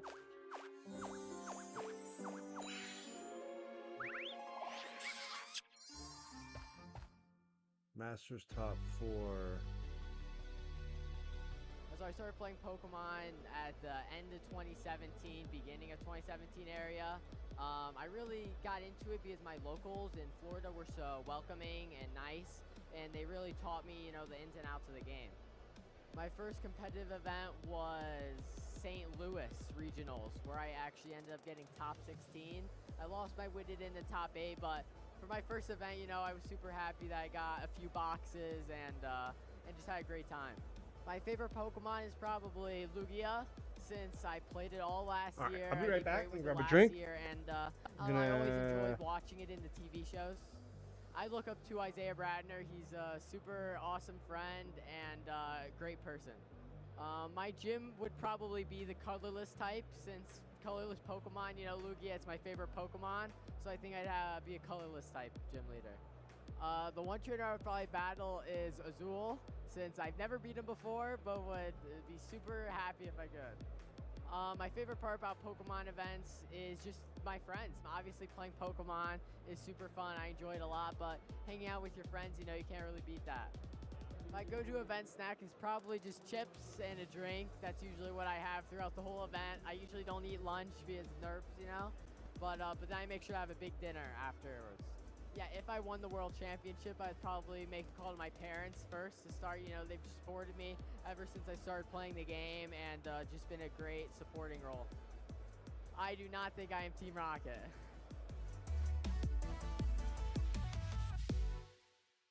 Welcome to the first ever New Orleans pop-up Pokemon Center at the Pokemon North America International Championship. The casters are about to arrive, and we're going to follow along as they shop, play, and trade.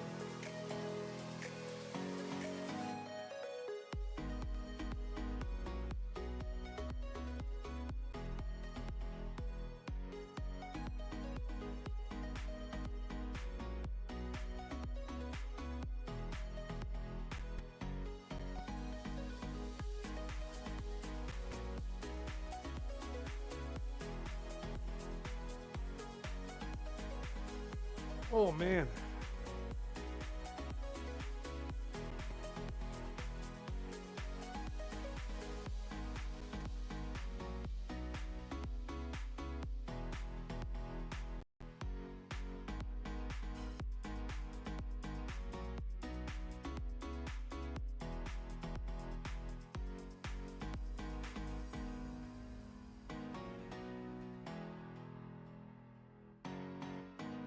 I'll be right back quick.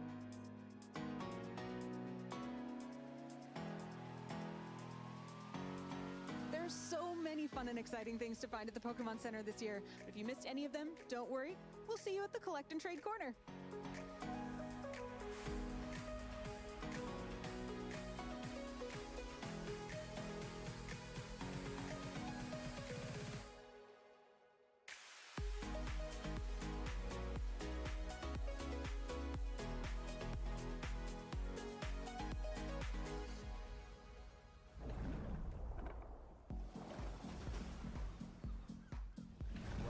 back in, Pokemon fans. Our 2024 Pokemon Trading Card Game World Championships well underway and just a few matches remaining. We're about to get into our first of 2 top 4 matches to be featured today.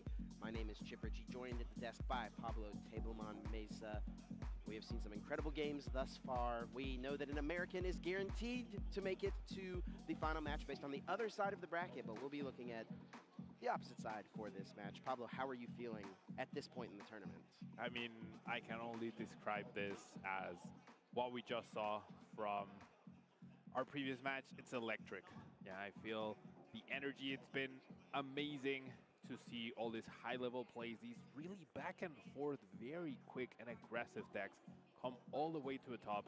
That's exactly what we're going to have with this top 4 match. Yeah, very much looking forward to it. Let's take a look at the bracket at the moment, how things have broken down to get us to this point into our top 4. Of course, we just saw Jesse Parker take down Michael Davidson to put his ticket into the semifinals, where he will be facing off against Ian Robb. That'll be the other match to be featured after this one. We are going to be showcasing Shinosuke Shiokawa from Japan and Raz Wolpe. Very much looking forward to this match. It's going to be Roaring Moon EX, perhaps the biggest surprise deck of our top cut, up against the least surprising deck, Regidrago V-Star. Yep, and I mean, you have to imagine he's gone through quite a few Regidrago V-Stars to get to this point, right? And I do want to give a shout out to Petulant EX, the card that you thought people would regret having in their deck. Okay. How are you feeling about Petulant right now? What a call out right now on the stage. It really be your own people that come after you. Yeah, you know, I was more thinking along the lines of, you know, maybe a Zard player would tech it in and then regret that decision because they played no stall. That was my thought process. Same for an Ancient Box player. But it turns out it's a very strong option as well in this Turbo Roaring Moon EX deck. Not only for the option to pivot around, you know, really strong synergy with the use of Dark Patch, an item card you can only use on Darkness-type Pokemon on your bench, but it's also a pretty strong attacker at the end of the game. Oh, it certainly is. It just keeps getting stronger and stronger, and that switching ability definitely opens up quite a bit of space. No need to dedicate switch cards into the deck. Synergizes pretty well with Prime Catcher as well. So yeah, Petulant DX, probably the biggest surprise, combined with Roaring Moon EX, a card that can take down anything with that crazy frenzied gouging attack. It's going to be a very interesting matchup without a doubt. I have to imagine Shinosuke has practiced plenty against Regidrago V-Star, but I would honestly be kind of surprised if Raz has tested against his opponent's deck, that Turbo Roaring Moon EX. Yeah, I mean, Raz went through quite a few top players to get to this point. But yeah, I mean, it wouldn't be at the top of my priority list to test against Roaring Moon if I was heading to the World Championships. Here are the rest of our top 8 decks. Of course, the story of the tournament has seemed to be Jesse Parker and his electric run thus far to the top 4. You know, there were 4 Regidrago V-Star Teal Mask Ogerpon decks in our top 8. There was also that Raging Bolt EX deck from James Goring from Australia.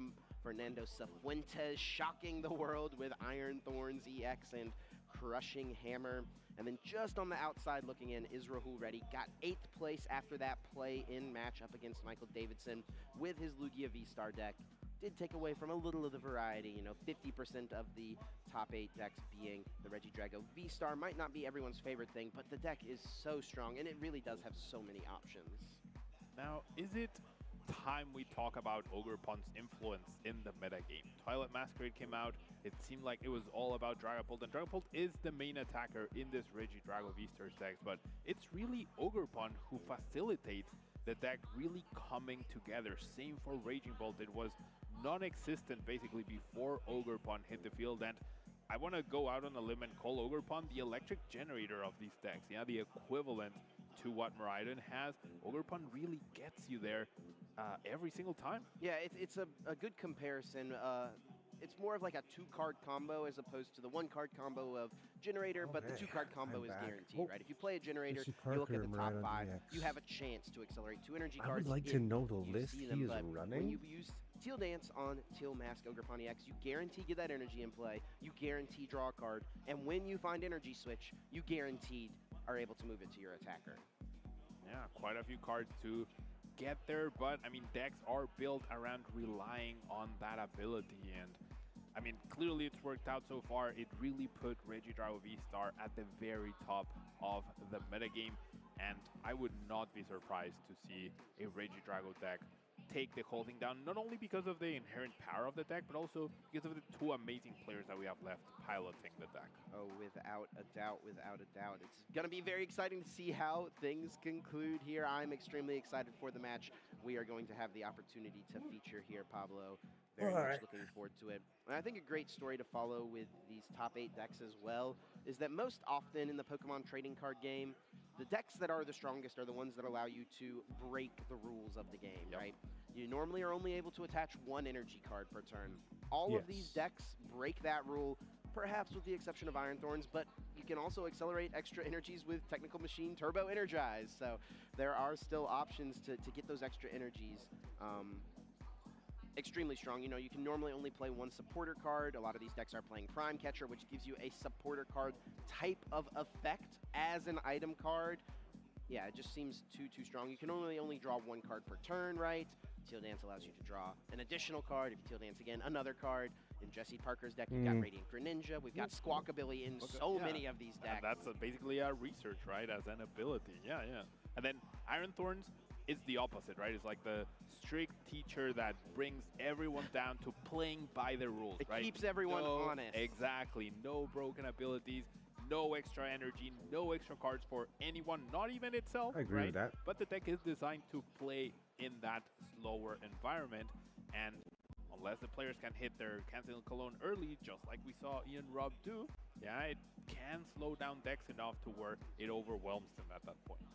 Now, we got to point out the difference, really, between top 8 and top 4. I mean, because making top cut at the World Championships, I mean, an incredible accomplishment. Everyone should hold their head high about, but the difference between top 8 and top 4 is pretty massive, to be honest. I mean, you get the Pikachu trophy card. You get the Pikachu trophy itself.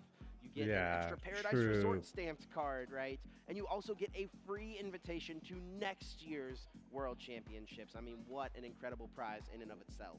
That is a big selling point, as you mentioned. There's so much to play for between those 2 matches. It feels like one of the most momentous, right? Like, you get to top 4, you're like part of that group, but you land in the top 8, it's like you were so close to the big prize. Yeah, I mean, especially with the change coming to the season next year, right? The top X amount of players from each rating zone getting into the World Championships. That takes a lot of pressure off players for their next season. Don't know why that stopped working, with but anyone we're else. back. You can either, play the events or not, but you're already qualified to the big party at the end of the season. And big party indeed it is.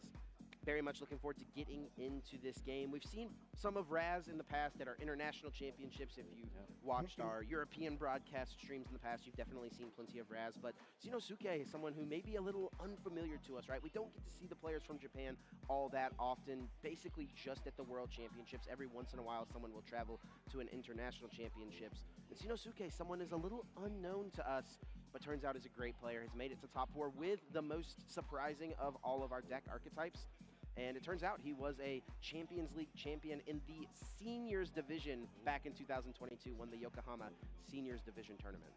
I mean, you say back in 2022 as if it was ages ago. It's only 2 years ago, right? And so clearly a very, very young player, just like Michael Davidson, right? And you gotta admire how passionate these kids can be about the Pokemon trading card game. An interesting fact as well that Kyle Pukasukovic pointed out to us is that theoretically, if a trend does follow, a Japanese player is due to win the World Championships. A Japanese player has won every 6th World Championships, dating back to 2004. They've got math on it. That's crazy. You know, the break from the COVID years. It's now 2024. It's been 6 years since Shintaro Ito shocked the world with Mega Audino. Could it be Shinosuke's tournaments to take down? I mean, Team Magma's Groudon as well shocked the world as well. Petrons with Roaring Muniax definitely shocking, but I do believe we have our table ready to go, Chip. Let's head down and see our players.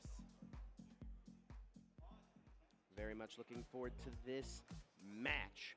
Whoever wins this game, this match, will punch their ticket into Championship Sunday and play for a spot to etch themselves into the Pokemon history books, achieve the thing every Pokemon trading card game player dreams of, becoming the world champion. Championship Sunday. Let's go. I mean, that wasn't the thing when I was doing well at the World Championships, and it definitely has a lot of prestige. And I mean, just making the World Finals is incredible, and both players have a chance to do this. Raz having the results that you mentioned, top 8 at OCIC, top 8 at Bochum, regional finalist at Harrogate, and top 4 at Liverpool Regionals, looking to have that big win even. Yes, both of these players looking for a win. As a Masters Division player for Shinosuke, as he was able to win the Champions League in Yokohama back in 2022, had some other solid finishes in the Seniors Division, and looks like this is indeed Shinosuke's very first season. Don't think I need as the a Bramblin Masters Division player. What an in there. impressive I do feat. not. We've got two extremely young players. You mentioned Michael Davidson, of course, with his top 8 run. That was cut short. Now Shinosuke keeping it up for the young guns here into our top 4. And with what a deck, right? Like Roaring Winnie X, something completely unexpected. I had Roaring Winnie in my tier list at the very bottom. I luckily bumped up Miraidon the week before Worlds a little bit higher. Turns out it was a good call. But yeah, Roaring Winnie X, I mean, it's going to be interesting to see how this matchup plays out. Frenzied Gouging, of course, a way to deal with Regidrago V-Star, leaves you susceptible to our Retaliation Phantom Dive because of those damage counters. So, yeah, it'll be interesting to see how Shinosuke approaches this, as clearly he must be prepared to deal with Regidrago. Yeah, and I'm more interested to see what Raz does here. Now, as these players have their headsets on, we can kind of talk about these lists, and I'm looking through things here. Raz does have, you know, a couple good cards for the matchup here. Obviously, Steel Mask Ogre Pony X is a grass type. It can hit the Roaring Mooney X for weakness. That can be an aggressive way to try to take prizes early on. But I'm noticing one thing that is missing from Raz's list that I think would normally be extremely good in this matchup. There's no Radiant Charizard.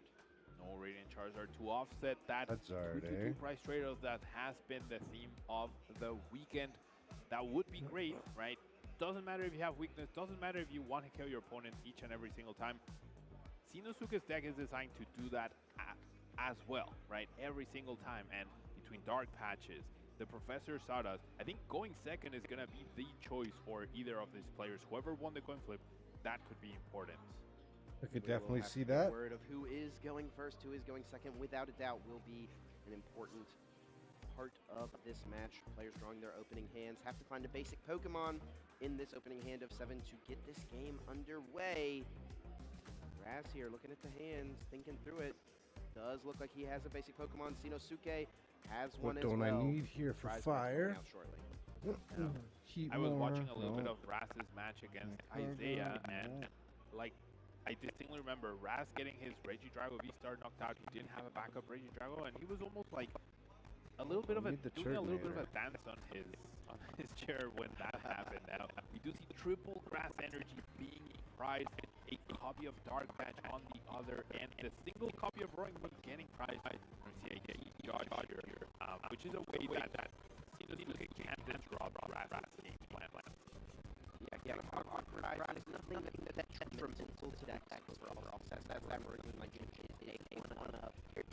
Completely snow. I don't think it's going to be as relevant here with Regidrago. I'm probably wanting to go for some of the other attacking options with that Apex Dragon attack. Well, Pablo, I'm ready. I think our players are ready. I hope our audience is ready. Let's get into this top 4 match. We're gonna see handshake, perhaps.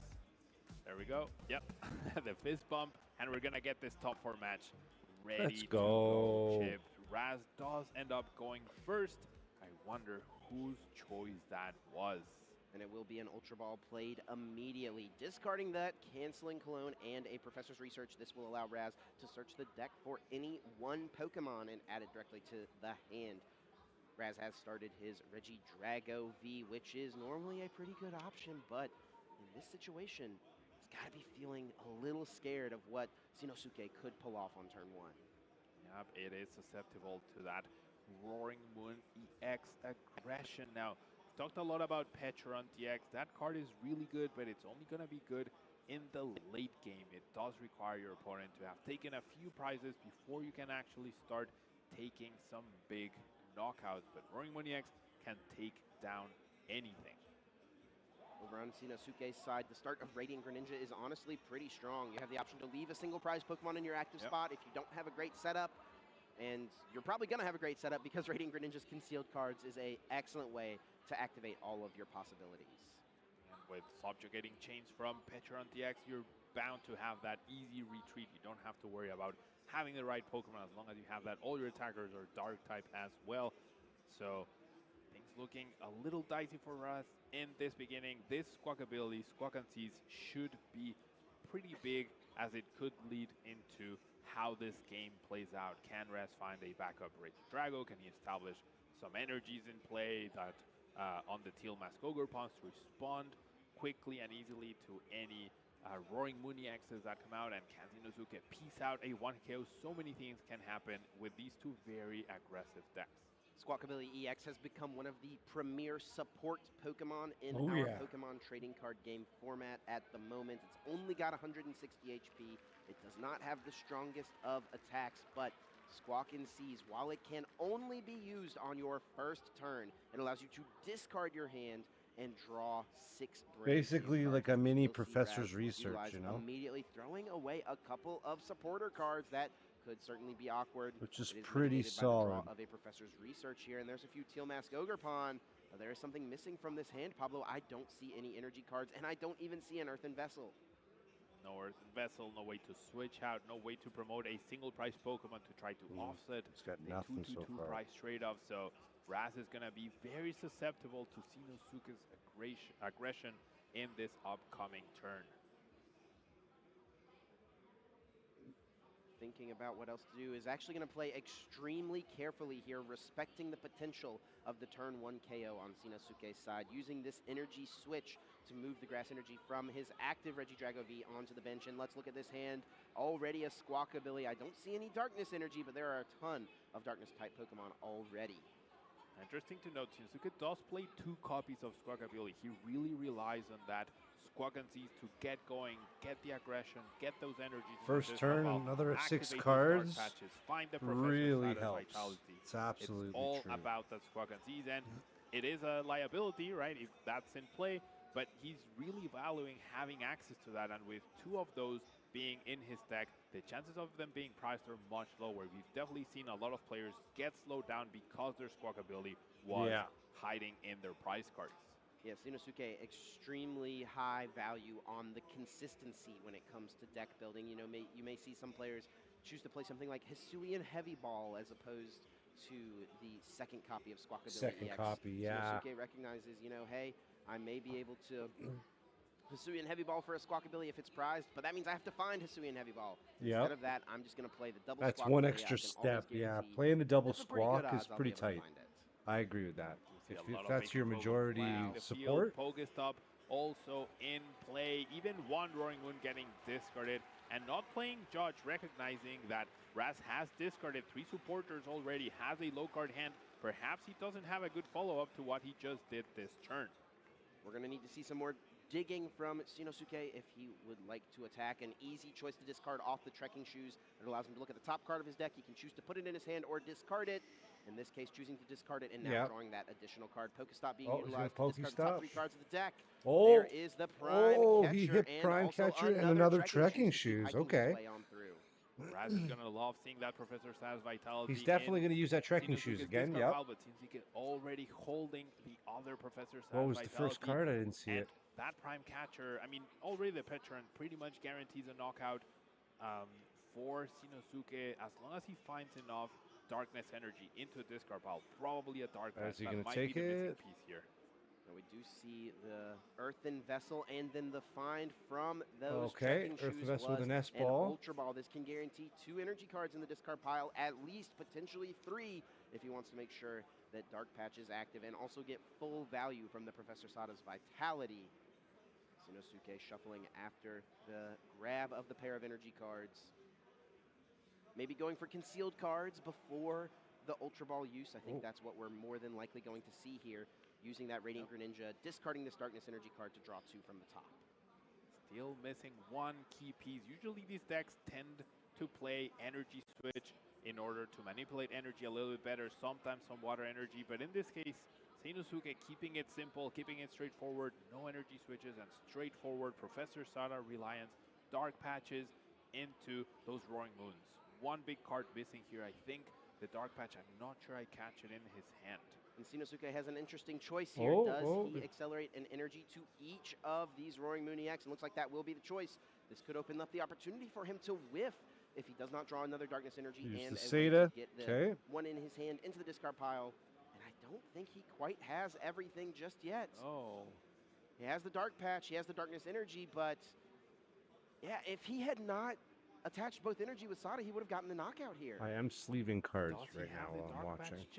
Yes, it's a gold Dark Patch in his hand. Gold. Re-sleeving my Oh, yeah, you're right. set. I could not recognize that. I was looking for the regular one. You're right. If he had not attached, then he would have been able to pull it off. Wow, what a huge opening here for Raz. And you can see Seinosuke was not sure what to do. Debated attaching that second energy card.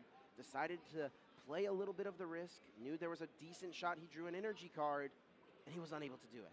Yeah, and even an energy card or an Earthen Vessel, which he plays 4 copies of as well. So big whiff on the opening that he had, and now it's on Raz to start the aggression, get this prize trade going.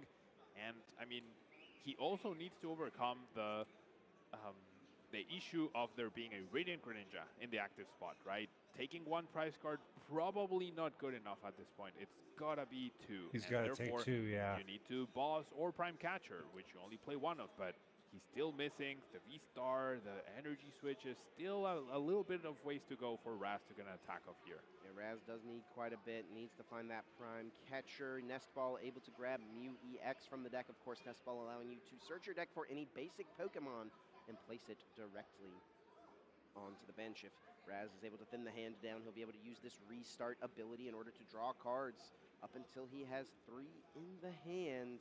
A nice way to get a few extra cards drawn here and there. It's actually going to be Raz utilizing Seinosuke's Pokestop and for a pretty decent value as he is able to find an Ultra Ball and superior energy retrieval and minimal loss here, and honestly a good discard from that Hisuian Gudra V-Star hitting the discard pile.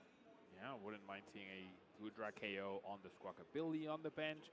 No energies in the discard pile right now, so the superior energy retrieval not super useful at this point in time, but already has the Regidrago V-Star. Can get a Dragapult DX here off of this Ultra Ball. Maybe a second Regidrago V-Star. I thought there was a research in hand, but I guess oh, he just discarded. All right, so I think a little bit more used it even. I think he like kicked off the turn by using it, no? No, he discarded 2 in the beginning, and then he chose to discard the one he had in his hand with the Ultra. So gonna play a more conservative Iono, who does recognize that there's a lot of cards in Seinosuke's hand at this point in time, so wants to try to limit the options. We do see that Regidrago V-Star being pulled from the deck, evolving the active Regidrago V.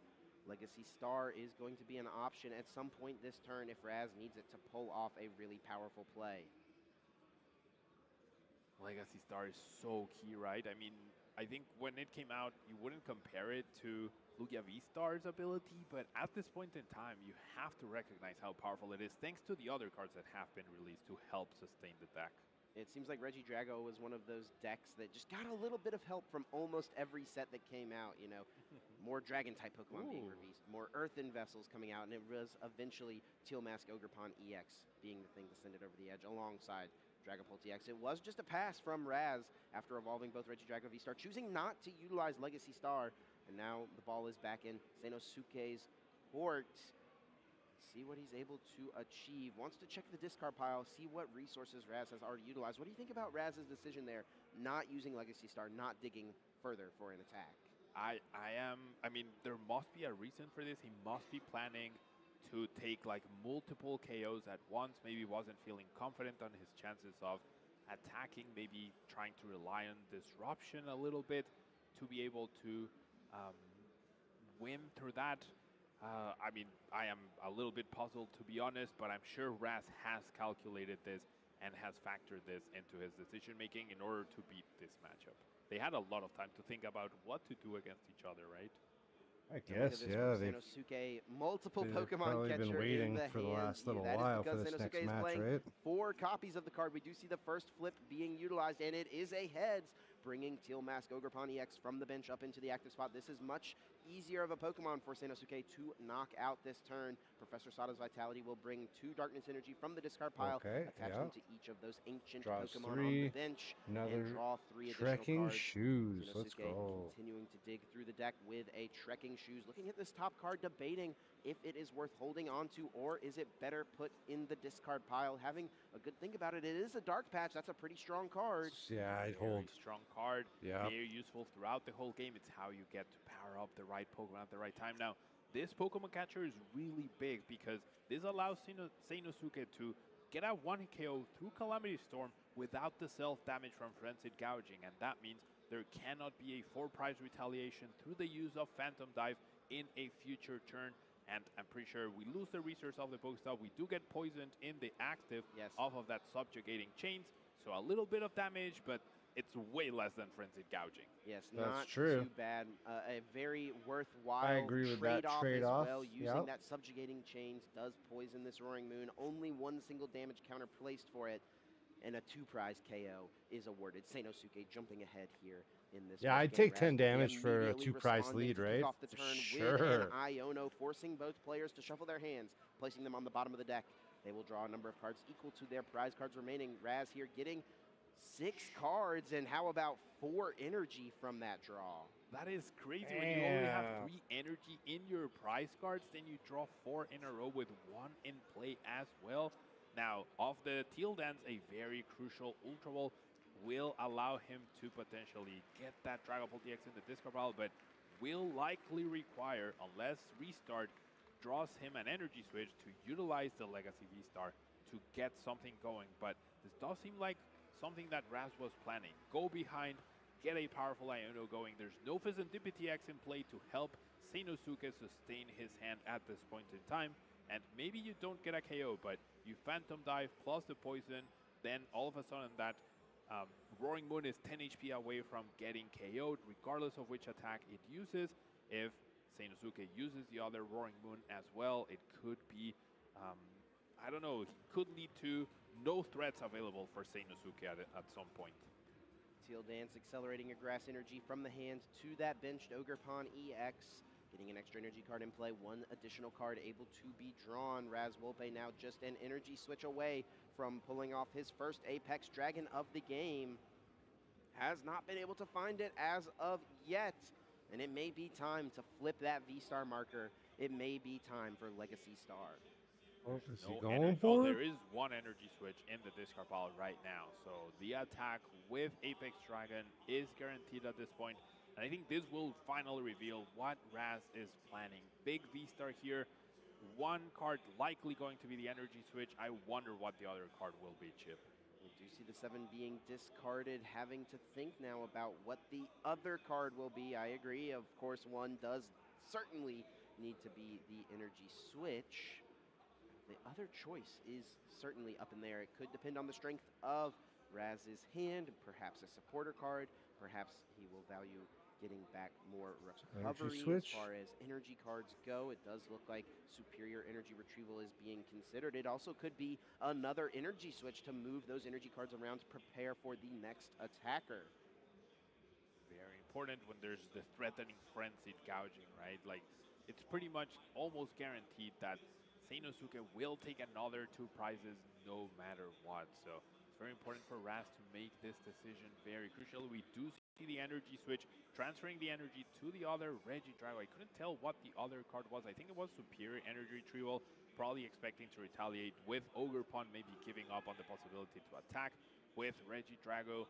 And I think the game plan might be try to make Sanosuke miss off of Iono. I think that's what we're playing towards. Look at this game plan. It's going to be a Trifrost. All right. Perhaps taking a page out of Isaiah Bradner's book. We saw this play from Isaiah earlier on. Raz was able to defeat Isaiah in their top 8 match. And Raz is effectively putting Sanosuke on a clock. You've got to win. You've got to respond. You've got to disrupt me and do something, or else I am going to win next turn. Now, pulling that off without your V-Star will be a little problematic, right? Raz didn't lose anything too significant off of the Legacy Star that would prevent this play, but now you can't reuse those energy switches. Now you need to find exactly what you need, which Superior Energy Retrieval definitely helps. That means Raz needs to find 2 energy switches. Here comes a Pokemon catcher. Choosing what to bring up could be key here. It is a heads flip. Now, what do you take out? Do you get rid of that energy card and play on the Ogerpon? It looks like that will be the case. That seems like the safest bet. Force Raz to have as much as possible. Agreed. Force Raz to...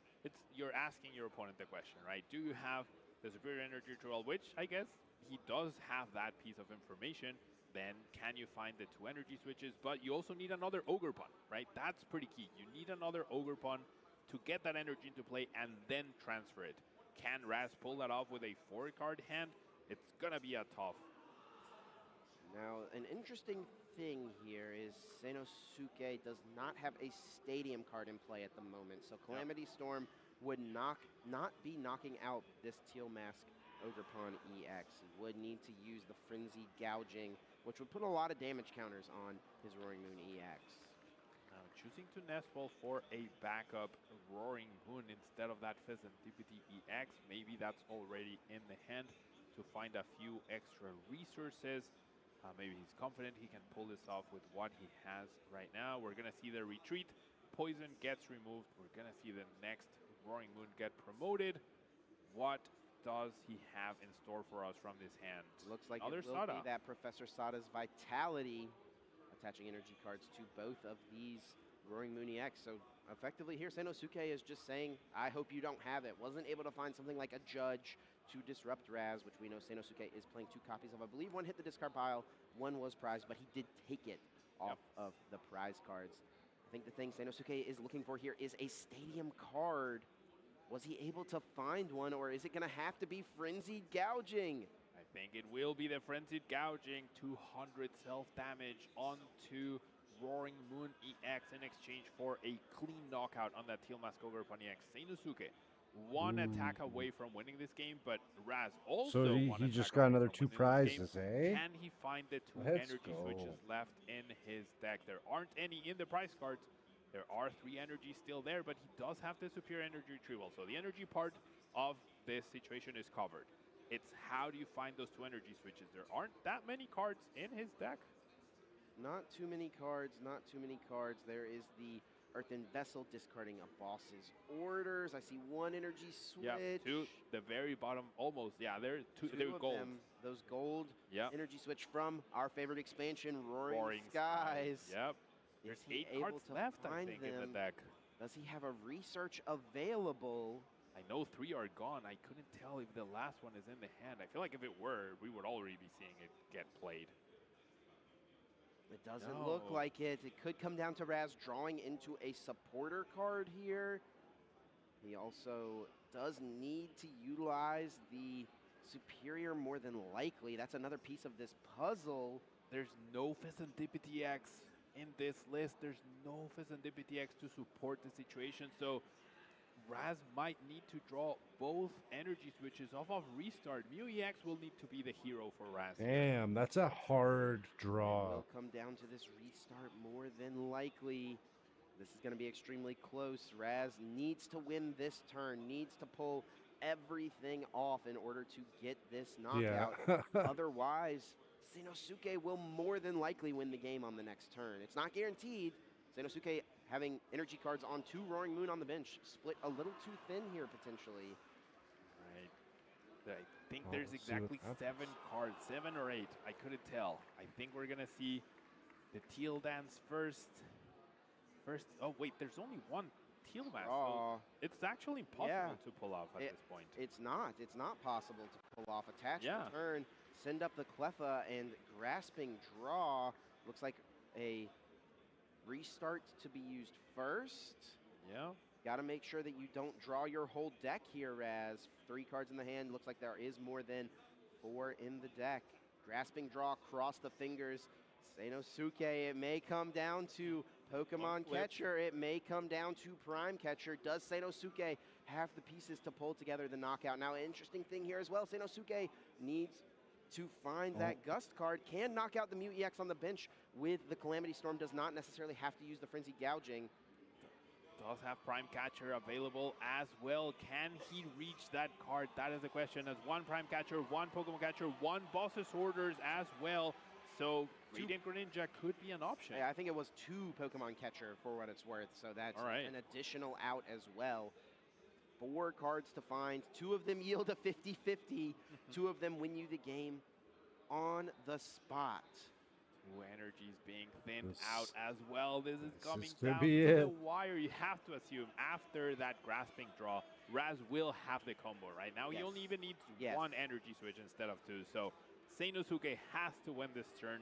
Otherwise, Raz will likely walk away the winner of this match. It's going to be very close, and it could come down Huge to this Greninja. concealed cards. 2 cards to be drawn. 1, 2. It's a Pokemon catcher. This is a massive flip. Tons of money on the line here for game number 1. And it's a Hez. Is going to choose to bring up the Regidrago V-Star and actually just go for the Frenzy Gouging. It does indeed work, even though the knockout happens on the Roaring Moon EX. Seinosuke getting the win in game number 1. Was that 3-for-3 head flips on Pokemon Catcher? It was indeed 3-for-3 flips on the Pokemon Catcher. That's how you get to top 4 of the Pokemon World Championships with 4 Pokemon Catcher in your deck. I mean, we've talked about how if you run 50-50 with the Pokemon Catchers, you're likely in a good situation. Or the Crushing Hammers, right? These powerful effects are done with a coin flip for a reason, right? They're so big. Can you imagine, Chip? There was a time when Pokemon Catcher was not a coin flip. Those were wild times, but now Pokemon Catcher almost felt like it wasn't a coin flip for Seinosuke. He's able to pull it off, and pretty amazing. Let's recap what happened in this first game, which was very exciting. Seinosuke getting the first knockout with the Pokestop, with that Calamity Storm, getting those first 2 prizes, and Raz responding in very surprising fashion, utilizing Kyurem's Trifrost attack to set up a win next turn, a 6-prize win, and getting so close. Getting so close indeed. Raz went for the play. Isaiah Bradner has seemingly patented, and it just was not quite there, did not quite have the resources due to using Legacy Star earlier in the turn. And the game very well could have come down to this flip right here. Pokemon Catcher hits the heads, brings up any of those 2 prize Pokemon. Seinosuke with the win. That was a immense coin flip. That, I mean, I feel like we're that coin flip was Fusion almost flip, like the Pokemon game Catcher there. Flip, Crushing Hammer flips as well, end up deciding games, and even though some players dislike it, these keeps things very exciting, especially for us, Chip. Yeah, I'm not the one on the receiving end on the Pokemon Catcher or relying on it, so I'm happy to see the excitement happen. How about all these flips that we've had recently deciding super high stakes games? This one right here, of course, you got to cast that Masters Finals match at NAIC with that $10,000 confusion flip. Yep. I mean, it was only game 1, but you don't get to see that often. I've been playing for 20 years. I don't think I've had such a high stakes coin flip as the one we just saw or as the one we saw that day at NAIC. Well, our players are already underway here in this game number 2. Raz Wolpe once again prizing 3 grass energy. He'll realize that super quickly from this Earthen Vessel that he has played, allowing him to discard that Hisuian Gudra V-Star. It could have been any card, but it does turn out Hisuian Gudra V-Star is a pretty one to get down. And now he'll be able to search the deck for any 2 energy cards, basic energies that is, and add them to the hand. Now, interestingly enough, Raz, now having lost game 1, did choose to go first. So it seems like his major game plan is going to be that win over the course of 2 turns, trying to avoid the 2-2-2 as he knows he's up against a more aggressive deck and he can't challenge that. So it seems like it's going to be the Trifrost plan again. However, I do have to ask, like, with the weakness advantage of Steel Mask Ogerpon, if things are flipped, if Seinosuke goes first and Raz is able to get 2 Ogerpons down, 3 energies, and 1 energy switch, you can take down a Roaring Moon through weakness and initiate that 2-2-2. But maybe that's a little bit too much to ask for. Pulling that off without Pokemon Catchers, without with your one copy of Prime Catcher, maybe it's a little too difficult. And I do think that plan does get ruined by the fact that Sanosuke is playing that one copy of Roaring Moon. Right. That basic Roaring Moon that's not the EX Pokemon. It's extremely easy to get it into the active spot as well, thanks to the Petrunt's subjugating chains. So I think But that's I do why think Raz that's decided just to a go this swing route. around Now, it is Mimikyu, something we right? talked Like about in that's the what I pre-match, do. right? The fact that Teal'c Ogerpon could be an attacker. We didn't really see Raz even consider it, it seemed like, in game number 1. Do you think it's something he should maybe try to pivot to here in game number 2 at all? I mean, if he had considered it, I do believe he would have chosen to go second, right? There are a lot of Pokemon that Sanosuke can promote that are not grass weak. Maybe he's not confident on pulling that off through Squawk and finding a boss's orders. It's not as an aggressive deck as Sanosuke's deck is in the very first turn, so trying to just go for the double Triforce, and if you get to go first, you're more likely to be able to set up that first Regidrago V-Star without using the Legacy Star. I think that's the biggest key here. And what a turn 1 find here for Raz. It is that Cleffa, the grasping draw, a great option, but more importantly, perhaps, a one-prize Pokemon that he can send into the active spot, and very easily something he can retreat into after the Teal Dance on the active Ogerpon EX.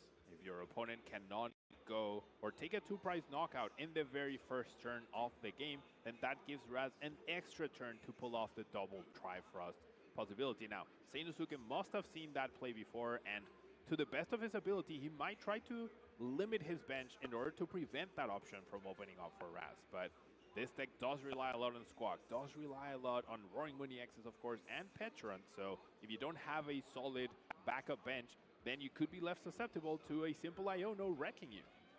Pretty good draw from the first couple of trekking shoes for Sanosuke. Was able to find a Dark Patch off of the first one, able to grab into that. Actually, excuse me, I do believe it was a Pokestop, a pretty powerful card in the early turns of this game.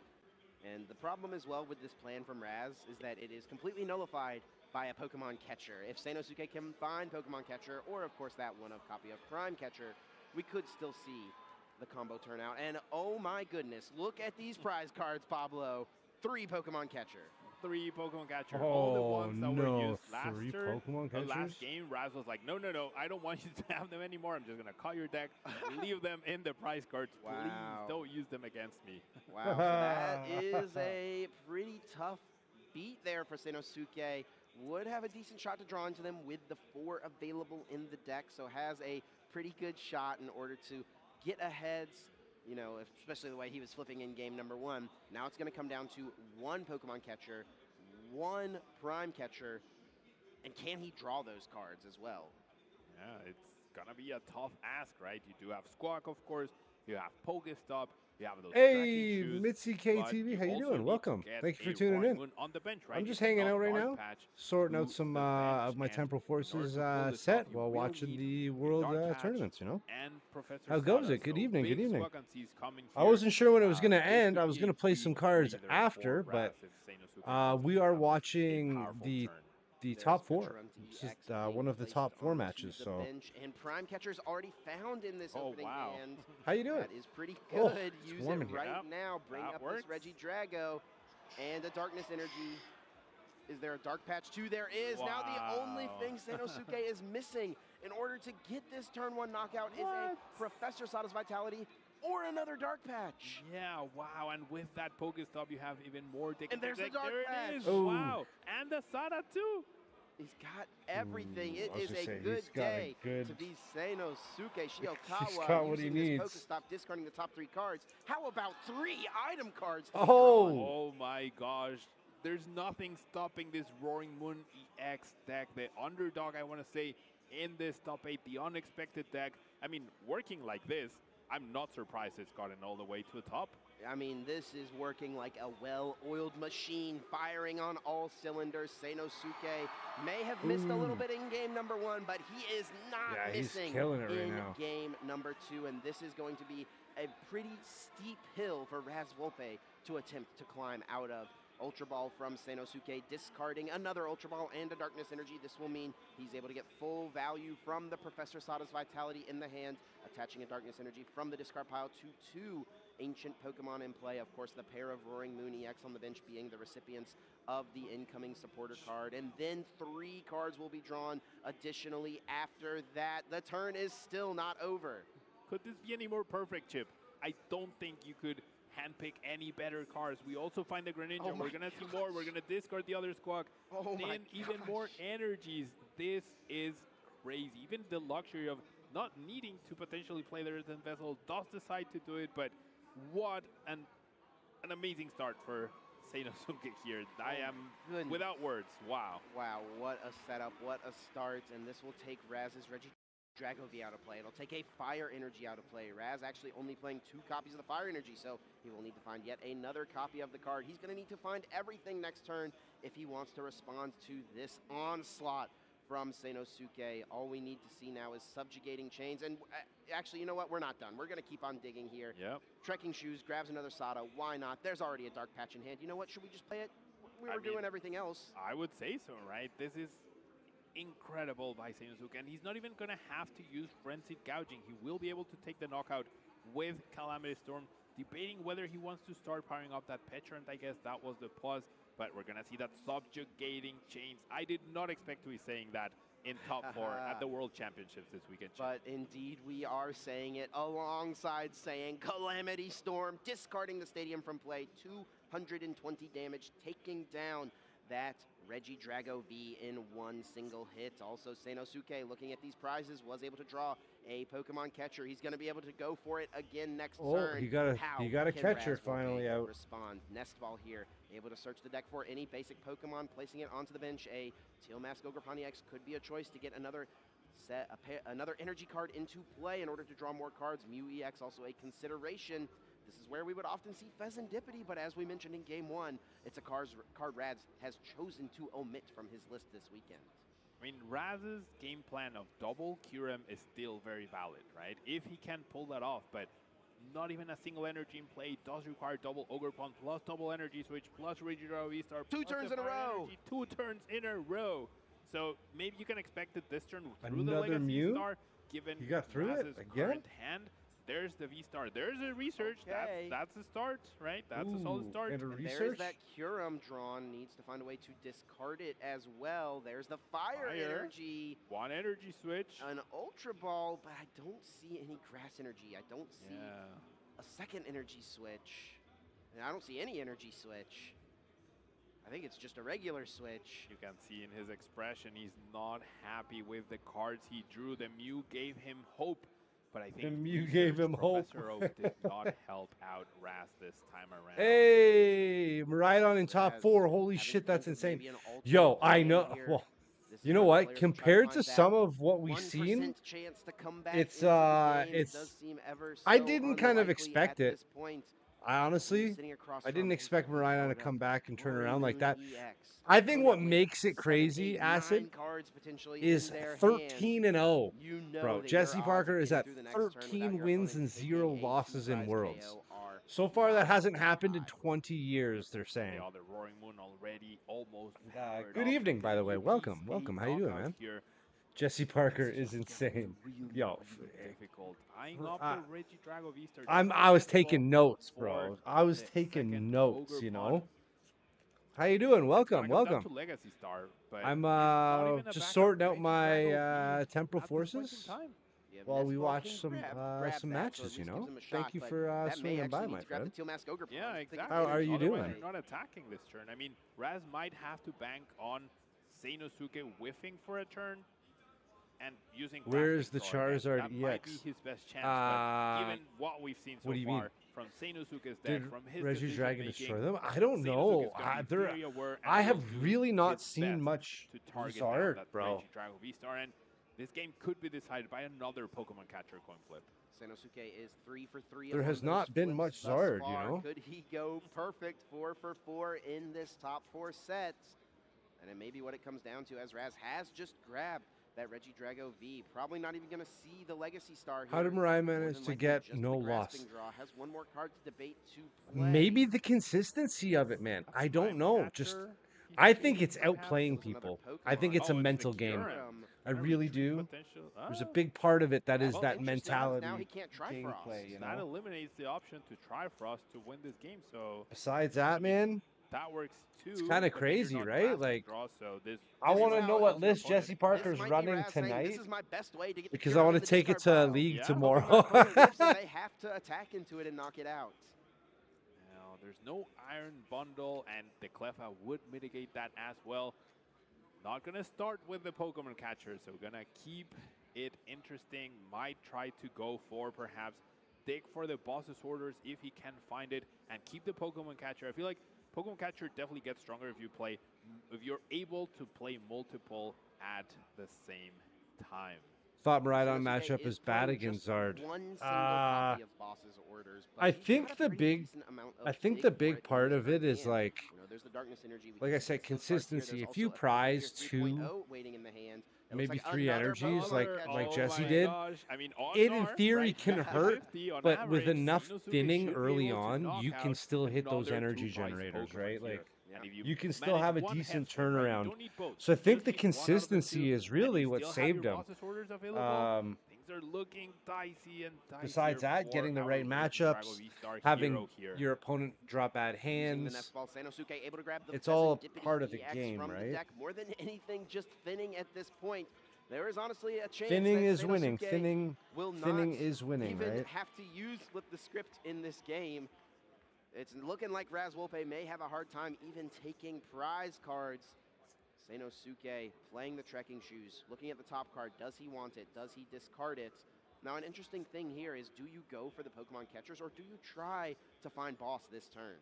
I think that you hit on a very key point, Chip. I feel like if at any point Sanosuke needs to Professor Sada or needs to use the one thing I've noticed in the last, I want to build this Roaring Moon and Loyal 4 build. Right? Yeah, you were talking about that last stream. I was going to say, the one thing I've noticed hasn't been a ton of Charizard at my locals the last couple weeks.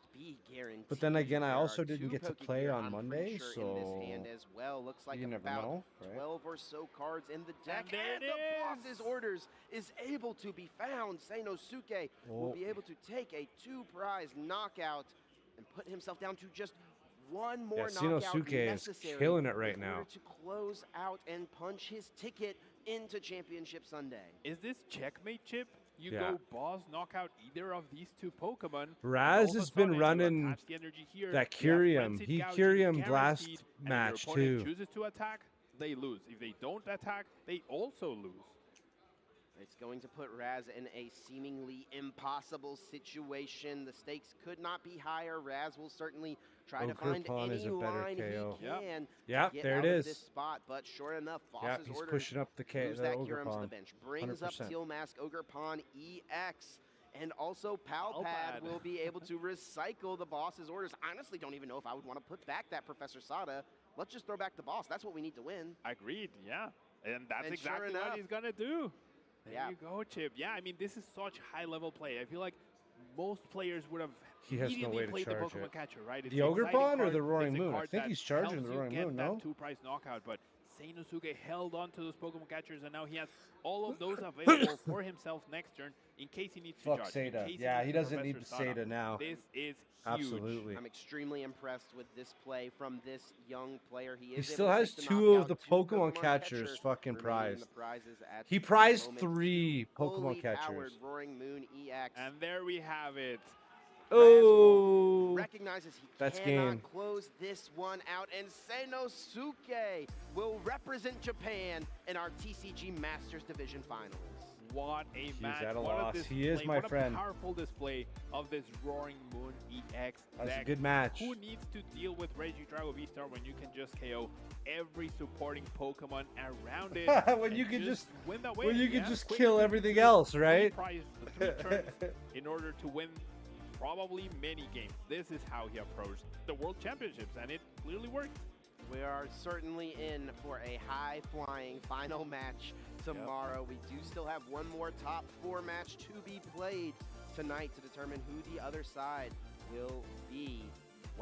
I wonder if that's the last of the matches or if there's one more match. I wonder. At the World Championships, a He's our last when you moment can gouging with the best deck Dragos. in the format, in theory, but it wasn't the best deck in this match. For that title, it is Roaring Moon EX.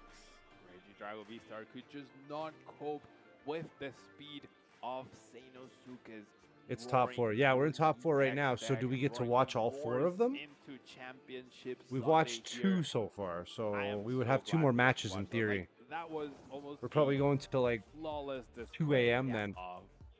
Of play, yeah, decision making, play, aggression, perfect. A feeding frenzy for Seinosuke there. A feeding frenzy. Yes, feeding absolutely frenzy. Destroyed all of those 2 prize Pokemon on the bench, taking out Regidrago V in game 1, taking the energy card out of play for Raz, taking out Teal Mask Ogerpons, knocking out Muse. It was just an onslaught of darkness type attacks. Through the history of the Pokemon TCG, darkness type Pokemon and psychic type Pokemon have been some of the strongest. But doesn't need a day Most 3, often, so it those would are be ones that end finals. up closing out I the think World they're gonna Championships. do a Will it day be 3 though, another no? For darkness like type maybe deck? the Yeah. like I figured they would final like Arch has finish been like historically top a 4 very successful or card, whatever right? this is. I don't think any of us had And then Pantera go into DX the last making it to the finals 2 matches of the tomorrow, World right? Championships this weekend.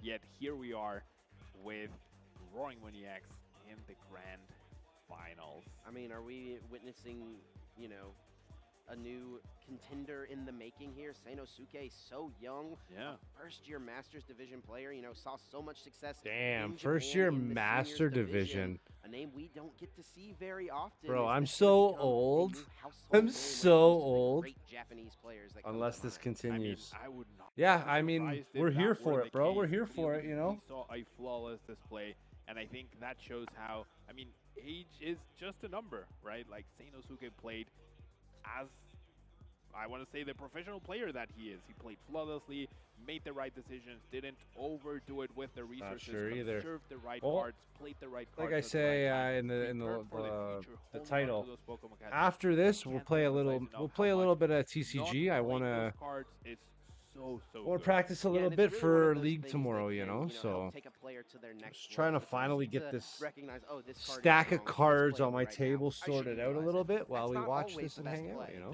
Yeah, just because you can play a card doesn't mean you have to. I try to get the people that I coach to memorize that, and they. I'm waiting like, for my it's cards. just Oh such my an important God, I am concept. so sorry, Just because you bro. can attach an energy during your Honestly, turn doesn't that's mean you have to. that's Talk so about horrible. breaking the rules of the I game, but I just feel bad there for is you, that man. rule, you I also feel don't bad. have to do it. Yeah, players. You know, it's called like good card syndrome. You know, see good card, play good card.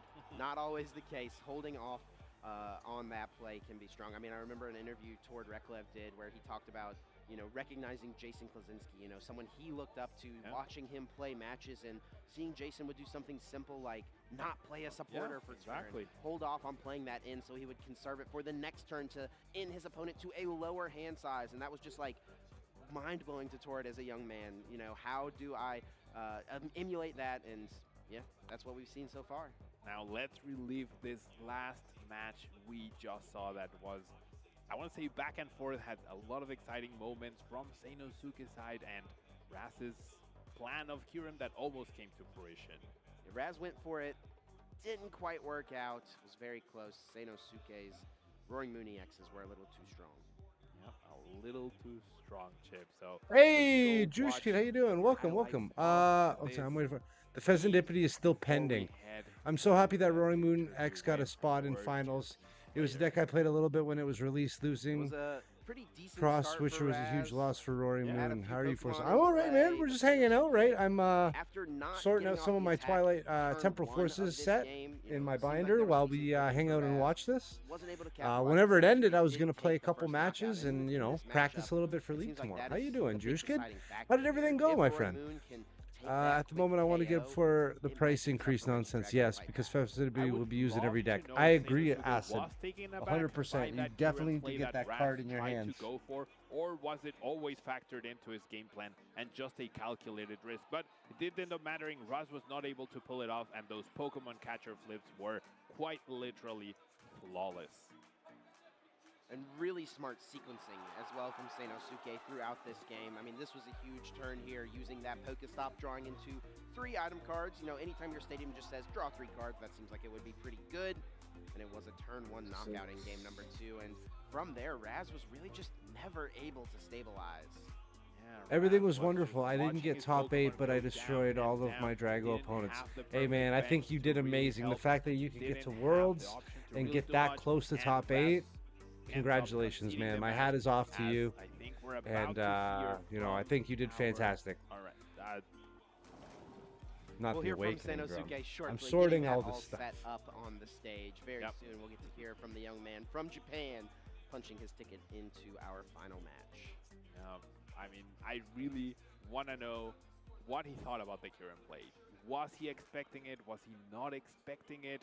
Did he take him? Have other Reggie Drago players tried it against him? His bench will always be pretty much open for that. So is it something he accounts for? Is there anything you can even do about it? Well, let's find out how Seinosuke is feeling getting into the I mean, finals. that's a lot of matches you have to win consistently. It is kind of crazy that me and Acid were talking about it. That with Miraidon EX, Jesse Parker has gone 13-0. He has not lost a match yet. 決勝戦にたどり着きました。どういう気持ちですか？とても嬉しいです。I'm very happy. I think I'd be pretty happy getting into the World Championships final. Now, your deck, Roaring Moon, big surprise. Why did you choose that deck for the World Championships? あなたのデッキはみんなびっくりしましたね。どうしてそのデッキ選びましたか？すべてのデッキに対していい勝負をすることができるからです。It's because it's got great matchups against the whole field. I mean, you're in the final. It seems like you were very right about that. So, final Yeah, question. Roaring Moon is still good because easy KOs. World Championships final tomorrow. How excited are you? How confident are you feeling? じゃあ最後の質問、決勝戦、ワクワクしていますか？自信ありますか？あります。Yes. I'm confident. I'm gonna win. I like that. Well, best of luck tomorrow. It's going to be a great final, but we don't know who it's going to be against yet. So maybe we throw back to the casters, and maybe in a minute we have another top 4 match. Back to you, casters. We do indeed have another top 4 match coming up very soon. Congratulations, Seinosuke, able to play in Championship Sunday, representing his region of Japan in that event. I mean, you can see the confidence, right? He was like, I'm in the finals. It's just another business day, you know? yeah, it's casual. Yeah. Well, we're really focused on this tournament, but throughout the weekend, we have been having a community vote helping us decide what is the best ace spec in the format. Let's take a look at how that bracket has broken down up to this point. I believe we are wrapping things up here. It is time for the finals. Prime Catcher versus Unfair Stamp. I think these were probably the 2 favorites to make it all the way to the final. I would say they were definitely hard to beat, and I mean, you can see the results, right? They definitely beat up their opponents quite badly. Extremely strong options now. Pablo, I let you choose which one to argue for last time. That means I get to choose this time. That was your plan all along, Chip. And I'm going with the Prime Catcher. I mean, what else could there be to say about Prime Catcher? I mean, it's the card that is featured in the majority of our top cut decks because it is just that strong. Perhaps you could have made a argument for Unfair Stamp during the Sorry there, T.O. God. If you did not hear me over on Kick, welcome. Thank you for tuning in. That top cut, my mic was messed up, but I fixed it. We are watching the Pokemon World Champions of TCG. We are in the final 4 here. Set your opponent or top 4, whatever it is. We'll see how this goes. So forcing the envelope, and that's what Prime Catcher allows you to do. Emotional, damn it! I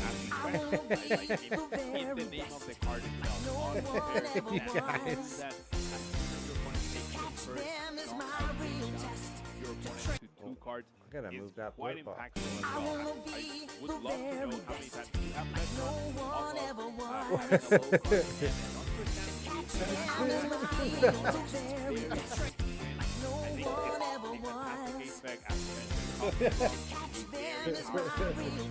What's going on? You guys are killing it. for Shrouded Fable.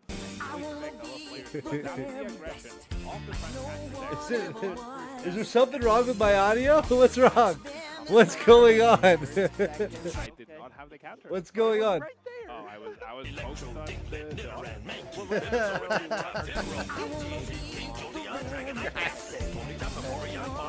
Yes, he's gonna break my stream. Long term. Big picture, short term. You know, let's stick with the prime catcher for now. We'll update everyone on the results of that later on through the show. You know, as we are preparing for that was other top 4 match. That's it's going. We do have it's some news loud in my head. That Okay, match. Ian Robb that was has madness. issued You're a right. Match loss for unsportsmanlike conduct before the match was concluded. So our top 4 match will actually be Jesse Parker up against Fernando Cifuentes on the other side of the bracket. So Iron Thorns EX does have a chance to make it into the finals.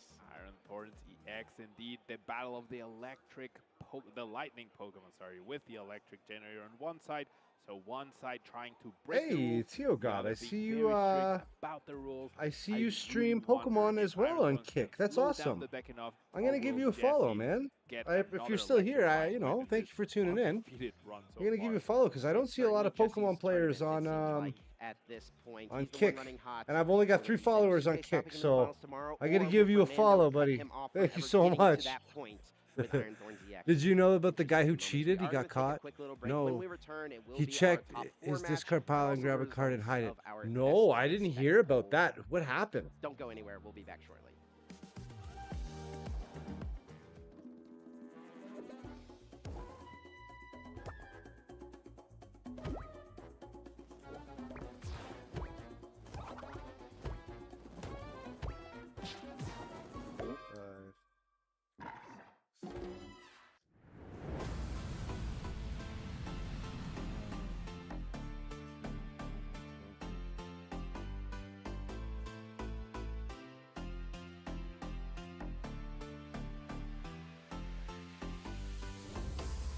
That's it. I'm caught up on the temp.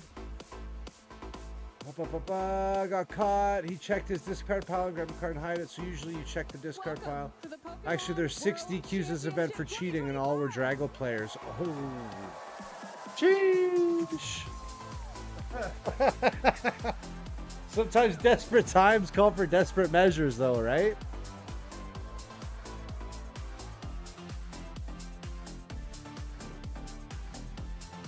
It was recorded. Hey, bro. Remember, I record these as well, and David cheated. So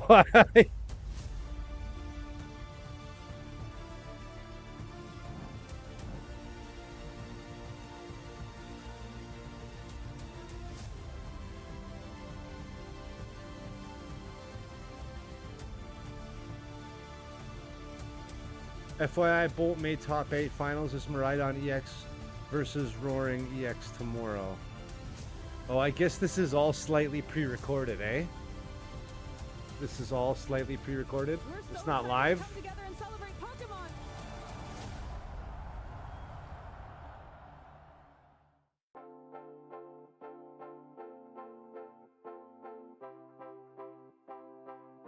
Most probably Drago got shit on. Absolutely.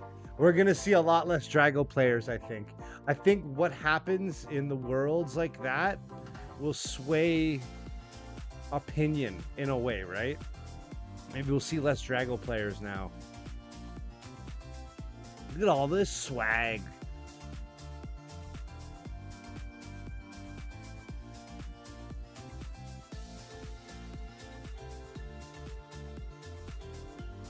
No, it's live. They said it already. They said Jesse Parker won his top 4 match. Oh, that's true. Jesse did win top 4. Oh, so yeah, that's right. Yeah. It's Jesse versus Senso, whatever his name is. I'm sorry. I don't know how to pronounce it. I just heard it for an hour, but posted a link. Shiokawa. Where did you post the link? On the Discord? Or in here? Did it block it? I'm sorry. Show them what you got.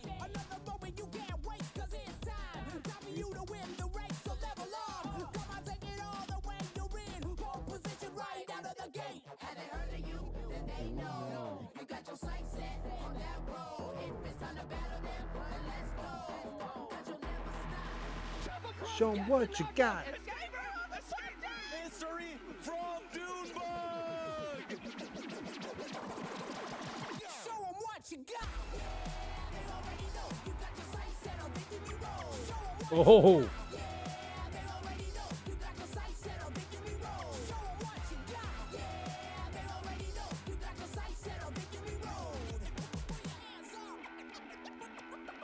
Bro.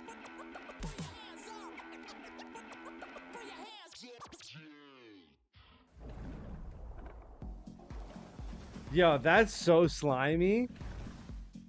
Bro, that's so slimy. Tuning back in here. We're in Honolulu, Hawaii for our World I don't know if I want to pull that up on here, but yeah, that's slimy, bro. days of competition here. Some of our best players have come out of the woodwork. I don't want to, I mean, competing, and we've gone through a lot of competition to get to damn. this point. Right now, this is our second. I'm just glad my strategy that I used for my Lost Box build in this format far before Worlds Day happens to be the same strategy that Jesse Parker and Shiokawa used for their decks. Turbo out an attacker that can one-shot Drago V or one of their two prizes on your turn 1 and make Drago players cry for life. Yeah, make them chase you down. Take those two prizes, take the lead, and make them have to chase you. It's a good problem for sure. to have, and I'm glad that we spent it all. Because if you're set up to take a 2-prize lead against Drago and he can't hit you, you're definitely ready to hit something. Bro, I want to build that Jesse Parker Miraidon deck. That's where we will see all for compete sure. to potentially become. I need to know what that list is. I want to try it. Take it to league tomorrow, bro. That we've had in our top 8 leading up to this point in time. Yeah, check it out here. Jesse Parker starting things off, the #1 seed, taking down Michael Davidson 2-0 in a swift victory there, and that means that Jesse is undefeated moving into the top 4 match where he will face off against Fernando, who was able to take down Ian Robb there in that top 8. And take a look down at the bottom there. Got quite a run going on there. Yes, absolutely. I mean, just absolutely cleaning up here. And now into the finals. Senosuke Shiokawa. And now we are who Senosuke will be going against here, Kyle. Yeah, who wants to deal with that? The roaring moon. It is terrifying. I don't think anything beats that right now, but I'm sure there's 2 competitors saying, you know what? Jesse Parker needs to win this. I have both Shiokawa and Parker's list. Otherwise, I'm going to be sad. Hey, you know what? I will take either list to league tomorrow. I just don't think I have Shiokawa's list. Shiokawa is not a Reggie Drago list, right? It's just Raging Bolt. A little bit silently Ancient, too. I mean, Ancient that Roaring box. Moon just went under the radar for us. I think I have all the parts I mean, you just saw it on stream there. It's not under the for radar Miraidon though, right But away. it was in the best of the rest in the sub 2 percentile. It was in trouble. But sure enough, it just takes one, and we found them, and sure enough, they're in the finals, ready to go. Yeah. Watching anxiously as we have 2 great competitors ready to take the stage here. It's gonna be a whirlwind. Yes, Jesse Parker coming back to the stage. I'm sure the adrenaline is running here, piloting that Miraidon EX deck. We've seen some incredible. Low key, I don't want Miraidon win. Tricky Jim will use his friend Jesse to create clout. Gonna have to face off with You know what? Jesse did name drop having Turbo. I mean Tricky Jim in his corner. He definitely name dropped that. Okay, well you know what? You want me to learn Ancient? You said you played Ancient, right? You played Roaring Moon before, so maybe why don't I learn that a little bit? I love Roaring Bolt, Raging Bolt.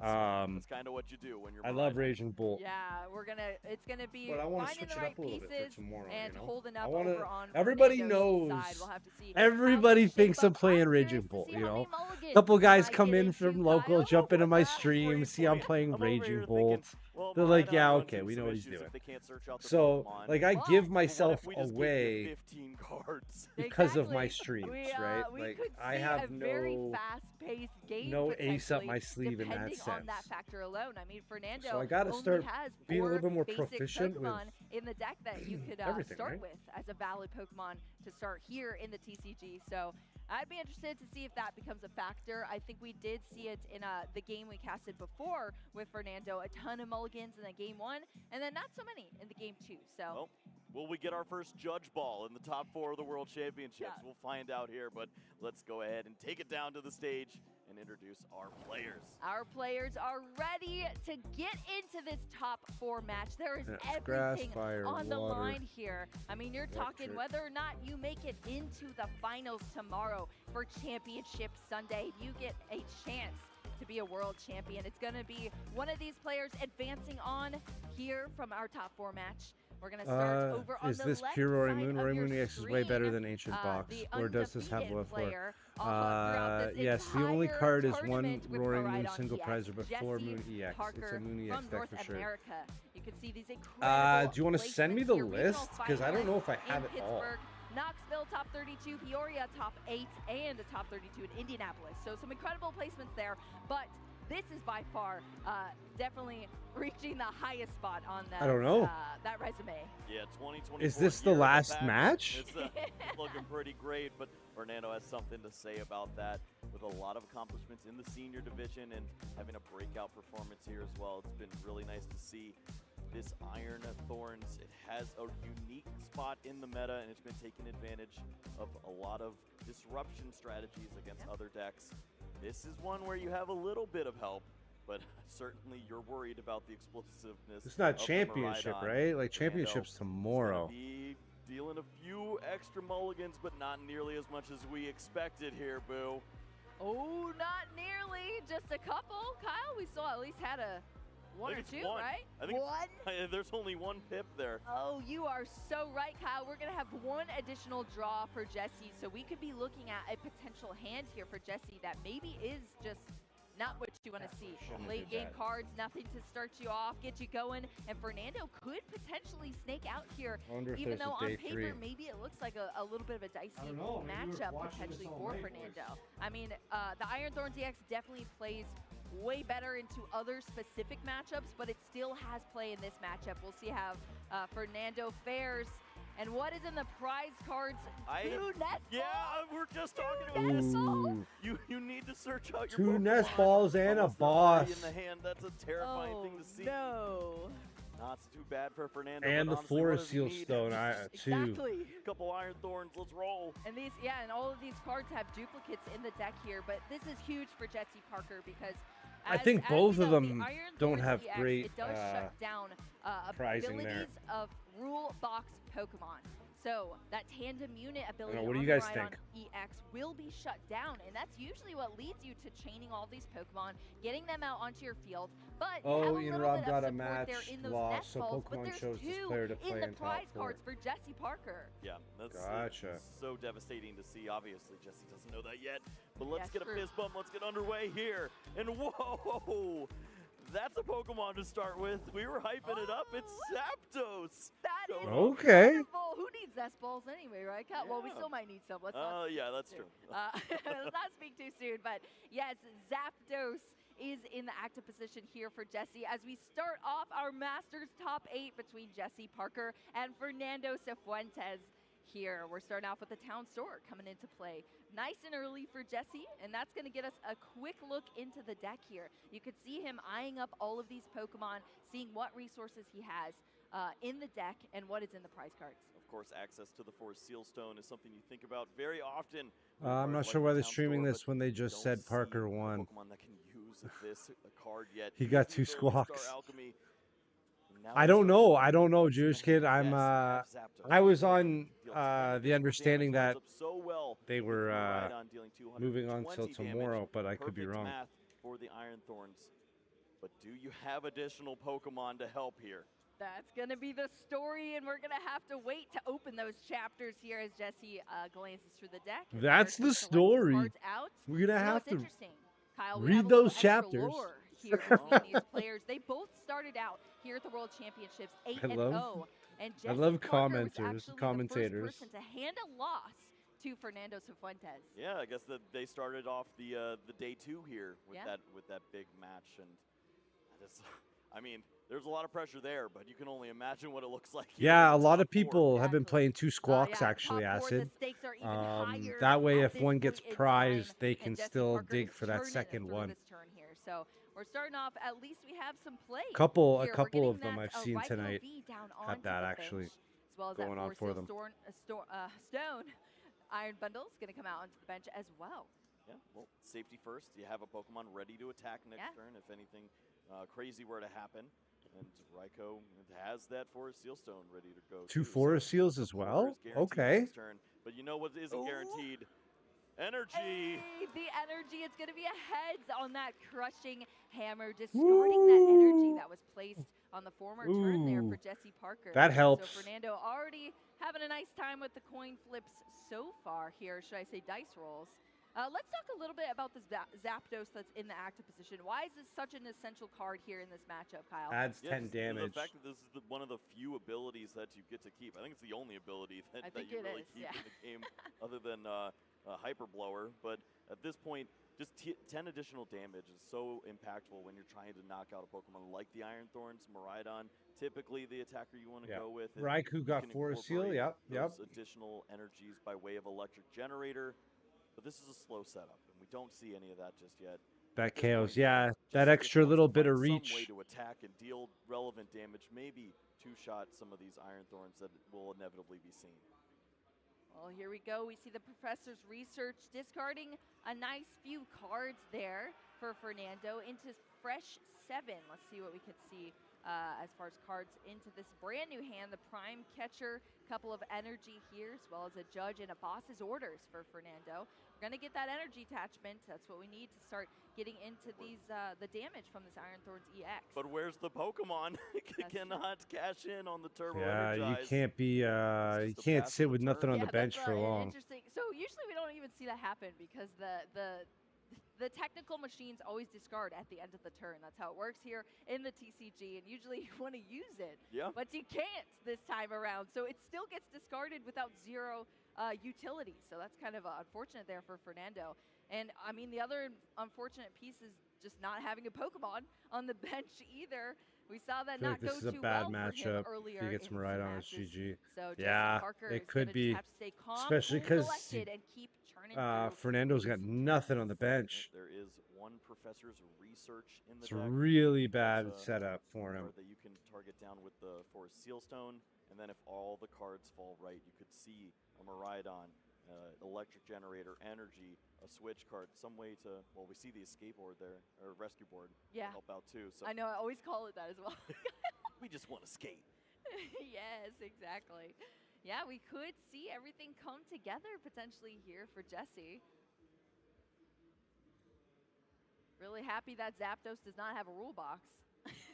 Yeah, that's a really impactful 10 additional damage that we could see. Yes, exactly. Also worth noting for Fernando, after starting 8-0, only had those 2 losses to his record, and both of them were Miraidon decks. Oh, so, no. Oh, no. Happy to be at the top 4, but you don't want to see this. I was about to say, well, who knows, Kyle? Maybe it's time. We've been saying it all weekend to flip the script. Who knows? Even if it negates his abilities, he can't negate that 230 damage. There, yeah, you can shut off all the abilities in the world, but damage is damage, bro. Professor's Research is going to get us an additional 7 cards here. Fresh 7 cards for Jesse. What do we see, Kyle? Anything we can work with? Nope. Oh, this bummer. does not work out. Yes, there is a little bit of search there, the Ultra Ball to help out. And there is Supporter for following turns, but no Fireworks. He needs bench. Yes, you have that double turbo attached to the Zapdos. Probably going to have to retreat into the Iron Bundle and just pass the turn over here soon. Yeah, well, at least like you said, Kyle, I mean, you kind of wrote it on the chalkboard before we even started this matchup here that it's going to be slower. It's going to be pretty slow paced here for Jesse, but we're still trying to piece together everything for the later turns of this game. Wow, that is a Downside fancy with Thorns, looking there's no card, Pokemon and it is that other than Miraidon Thorns. EX coming down. Unfortunately, Yeah. unable to use that tandem unit ability thanks to the Iron Thorns. He's got to get unbelievably lucky. It's a race against time, really, right? Like what's gonna happen first? Is he gonna get a second Thorns out, or is he gonna, I'm sure it's just or is the having to be knockout part of gonna the team happen? at this rate. Oh, yes. This is where we see how much Jesse values this Zapdos. He says, I really don't want to attack into Iron Thorns twice. That's when Penny starts happening. That's when bad stuff goes wrong, and I'd rather just give you this. Yep, that Iron Bundle going to be, unfortunately, the sacrificial Iron Bundle this time around, but it's going up. It's still helping the team. It's got a The nice sacrificial Iron Bundle. with that rescue board in the future. Sacrificial and it's kind of, Bunduru. putting some safety onto the bench there for Jesse, but not for long because we have the Prime Catcher bringing that Zapdos right back up. Now we have to put the rest of the pieces together here for Fernando to start getting some prize cards. That's to swing into that 230, right? And at this point Yeah, in the bundle game, doesn't do Fernando much. just No, not right now. one card at a time is going to thin down a little more. Double Turbo Energy, obviously the most important piece of this puzzle. If you find that, going to be Well, he can't even use the bundle, no? They're in the hand, so potential to run into some of those unique supporter cards that we don't always see, and maybe one of those is beneficial to working out of this spot, dealing with the Zapdos, and preserving all of the hit points on all of these Iron Thorns that will inevitably be seen. Exactly. Or Judge to 4, here we go. Judging to 4 here. Both of our players are going to shuffle up, draw 4 cards to the hand on both sides. We also saw the utilization of that town store.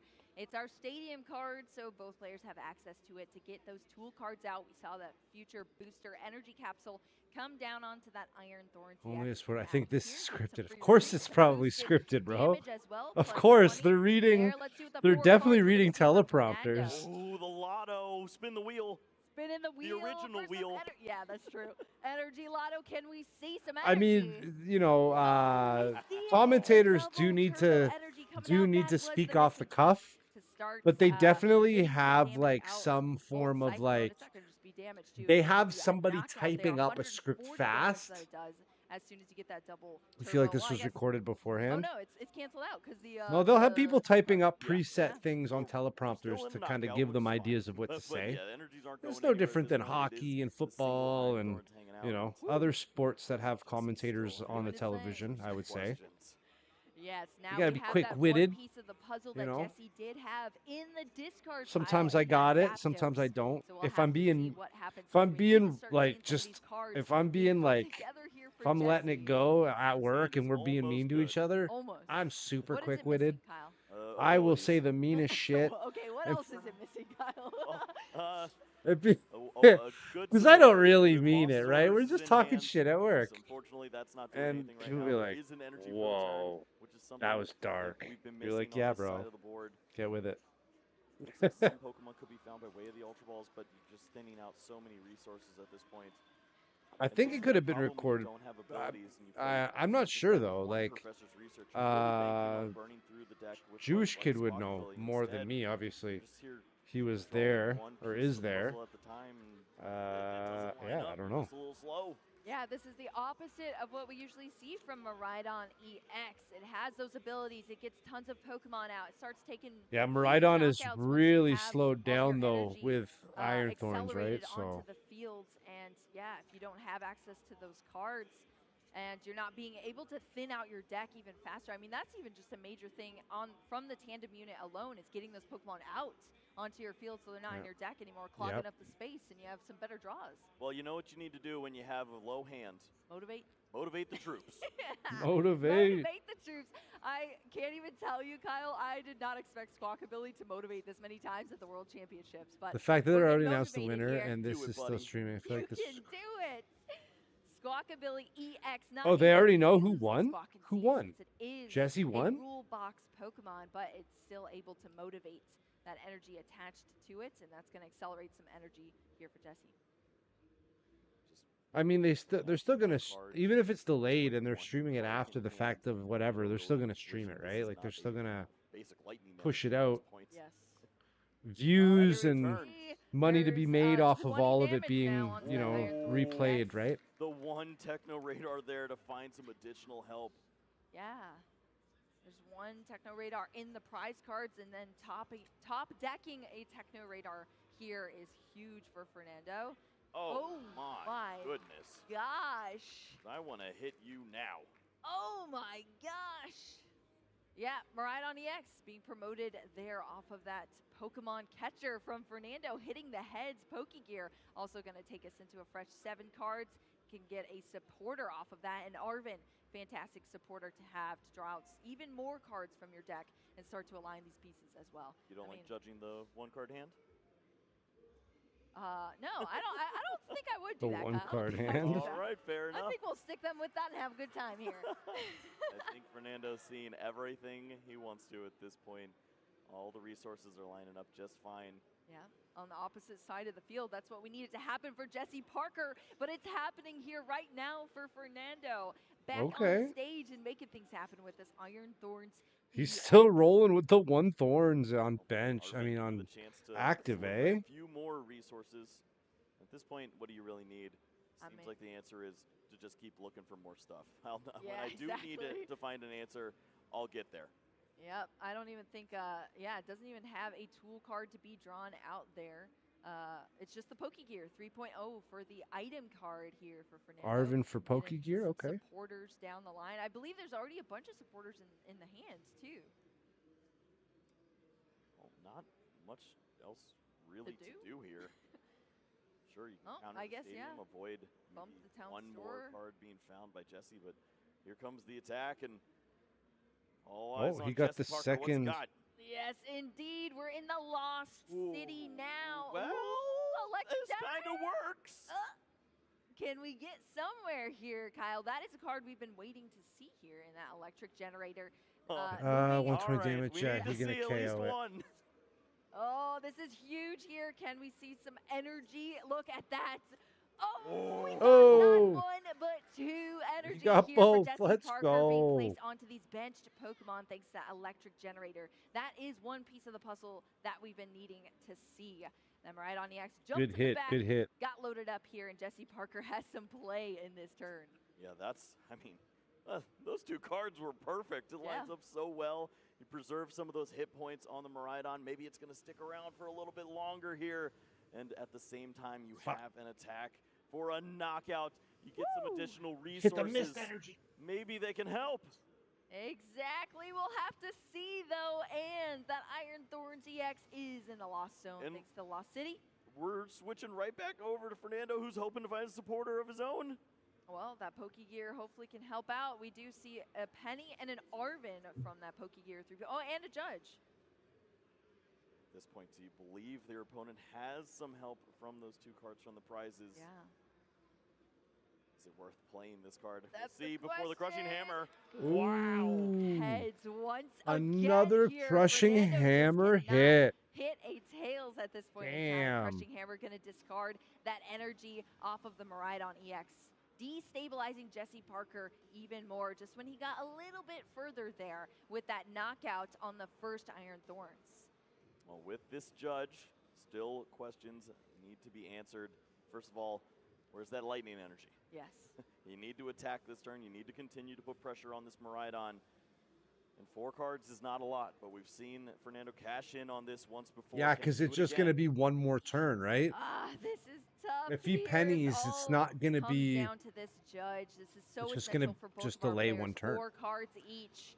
He can't bundle to lock him out. Can he bundle? Lightning sneaking through. I don't know. Let's see what happens. Wow, Fernando Cifuentes as well. Let's see if it's another heads off this Crushing Hammer. No, it's going to be a tails this time. Slowing down a little bit here on the Iron Thorns side. But hey, we still have the energy to be attached to this Iron Thorns EX in the active position. Is going to have to move it straight to the bench once again after that Volt Cyclone. But we are getting 1 step closer to taking these prize cards on Fernando's side and putting Jesse Parker into a very difficult position. Ooh, look at that. Okay. Another energy Arvin electric generator. Okay. potentially there to help out a couple lightning energies, and I believe that was the electric generator to go along with it. Another electric generator. Yes, Yep. this Miraidon struggling a little bit here. Cannot attack this turn. It's an effect of the Another one. the photons, but maybe a way to move this Pokemon with the Arvin could help out a bit. Maybe a little bit here. We'll have to see. Arvin going to search out that tool card as well as an item card. No, he still Looking can't through the attack. deck No. here. Jesse Parker just making sure to keep track everything, all the resources that have already been used so far, because this has been Switch several card turns out. throughout this game where we've been moving nice Was he and gonna do slow here switch on cart to both the bundle? sides. Switch cart is found though from that Arvin from the deck. So you try to That's heal? gonna be the item card drawn out here for Jesse. 80. Yeah, we see at least What one is he energy at? in the 60, discard pile, 20, so there's 180, potential where Squawkabilly could be a relevant 230. attacker. There's also a world where Raikou could get aggressive in these Okay, spots. yep, and, yep, start yep. to work in the two-hit knockout, but then you run into those issues with the penny. At this point, though, we just need to see some energies and keep on churning. Yes, we need to see it once more for Jesse Parker. I didn't see Ooh, anything whiffed there, it. Kyle. No. Hit 2 last time, but that's going to be 0 on this time Takes a around. quick look at the Damn, hands. okay. All right, I still got some energy, but I don't like this. We've still seen 3 crushing hammers at this Yikes, point. that so hurts. It does hurt. Just trying to dodge one more, and your opponent has 2 cards left in hand. Maybe they don't have the resources to continue attacking. So many things you have to consider when choosing which attacker is best in this spot. Do you soften up with the Squawkabilly? Do you attack with the Raikou? We're going to get aggressive here. Play all your Pokemon. That's going to be it here. That Raikou coming into the active position for an attack here this time around. Raikou still doesn't hit for the whole. Yeah, he The can't. lost He vacuum. can't KO a Raikou. Could I have mean, I been don't a even think very Iron Thorns is impactful attacking, card is it? Had it not been for the healing that we saw on the Miraidon EX, actually would have lined up for a knockout with the removal of that Bravery Charm. Yeah, can you imagine At least the do switch some cards damage, yeah. healing Oh. up some damage there, making it pretty relevant to the matchup. But Lost yeah, zone that Bravery Bravery Charm. is now gone here. Ooh, good thing he Valid just. play to just remove that. You don't want your opponent to continue Good to hang thing on to he those additional just hit points, and used that we are switch back cart, to right? Judgetown once If more. he had 4 not used the cards is switch not a cart lot. and he lost vacuum that Bravery Charm, that would have been a KO, right? Yeah, that would have been a KO. Woo! It comes That's down a to just close one. 4 cards that you get here. Can it be the cards that you need for either player? So let's take a look at these hands. Looking for energy. Oh no. Oh, this could be a pickle here. Oh it's just no! a pass. It's just a pass. No energy found for Fernando. We're over to Jesse Parker's side of the Ay. field now to restabilize here and maybe turn the tables. Yeah, that's a not bit. good. That's no bueno. Not only taking a knockout, but also removing one of those precious double turbo energies. Yeah, that's huge. So much more difficult to find in a deck like this, and oh boy, you start to wonder, have the tables turned? Has Jesse found an opportunity here? Yes, this board is ridiculous, but it takes knockouts, and he's 2 prizes away from game 1. Exactly. It's a 2-2-2 prize map here. That's the only option you have. But Jesse Parker is getting there. 2 Iron Thorns EX down now. Only 2 prize cards left to take in this matchup. And Fernando being left here to try to pick up the pieces. We have an Iron Thorns EX in the active. We're working off an Iono now. That's going to be 5 cards. Can we see? Oh, and look at this. Finds the lightning energy instead of the double turbo, but the last crushing hammer. Oh, it is a heads this time around for Fernando. I don't know why he used Cifuentes, so it's at Cologne. least a little bit here. Going to remove that Maybe energy to shut from off that the Raikou Raikou? V, slowly dwindling down Or those the pieces Fez? there from Jesse But that's Parker. the so that's next one turn, more right? obstacle in So- the way. We're just going to have to I don't hard know. attach. Iron Bundle? He finds the prime catcher. Oh, yeah, but it does yes, work just for the next additional turn too, energy is right, all Cologne? you So need. Theme maybe deck for the battle Fez? engaged. And here's Raikou to take down It's another chaos here, 2-hit bruh. People being asked to leave. What is left? The What? next card was the What's double going turbo. on, Jewish kid? What do you mean? The very next card, just missing it there for Fernando. Like, are but people now we have causing a heavily problems? damaged Iron Thorns EX here, and Jesse Parker only has 2 prize cards left to take away. Yeah, bro. Like, what's going on? What do you mean? The boss's orders on this Pheasantipity EX. I got bad news. There's 18 energy in Jesse's deck. He's got plenty of time. Like, don't you guys have hotels and like? And that means Jesse Parker's got game number 1 here in the top 4. Exactly. That Pheasantipity needed to get You out of didn't that get asked spot. to leave, We did needed you, to knock Jewish out kid? that Iron Thorn TX, and we were able to get there for Jesse Parker, slowly building those puzzle pieces, and we got to the final puzzle there, Kyle. The end result, Game win. a game 1 After Ian win Rob's here for friends Jesse getting Ian Parker Rob in DQ, our they were top fighting. 4 match. After Ian Rob friends getting so Ian Rob volatile. DQ, they were There's fighting so physically. much can go No wrong in that way. matchup for That's both players. crazy, It's bro. as People simple should as never whiffing on a get jug, violent. Finding the wrong cards off Iono. So wait, how running did into his that hand that friends just get cannot him search out DQ'd? Any other How did? additional Pokemon? Starting the Zapdos and it being knocked out as early as the second turn there. So you have to think about all of these things together. Let's see how it all culminated in that opening game. Exactly. Quick replay here from that first game between our players.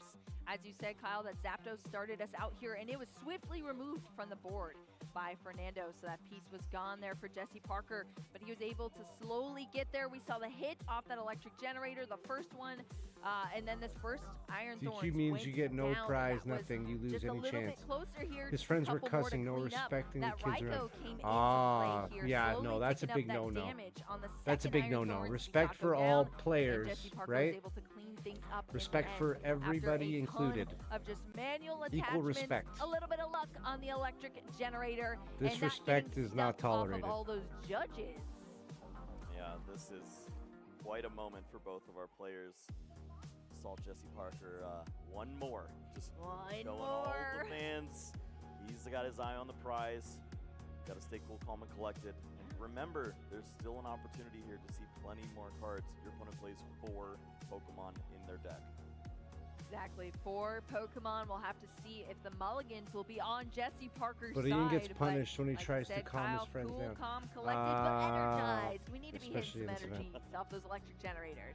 Yeah, as so- well. We need to have some good cards. In Like, in if hands, Ian- 'cause it could get Ian real didn't- spicy in the worst I'm- way I don't possible understand. Okay. if Jesse Parker So- is stuck with a very difficult hand in the beginning of this game, especially if Fernando is able Ian's to friends establish, were fighting and got needed Ian early on to kind of disqualified? protect the bench, not just leave a lone Pokemon in the active. I'm just trying to as we've understand potentially the before, and yeah, the we're aspect gonna of see the how it situation. goes. You know what I mean? I love Pokemon players, as we see in the most important game that both these players have ever been in. Fernando just doesn't hide what his basic Pokemon is, because everyone in the world knows what it is. Yeah, that's true.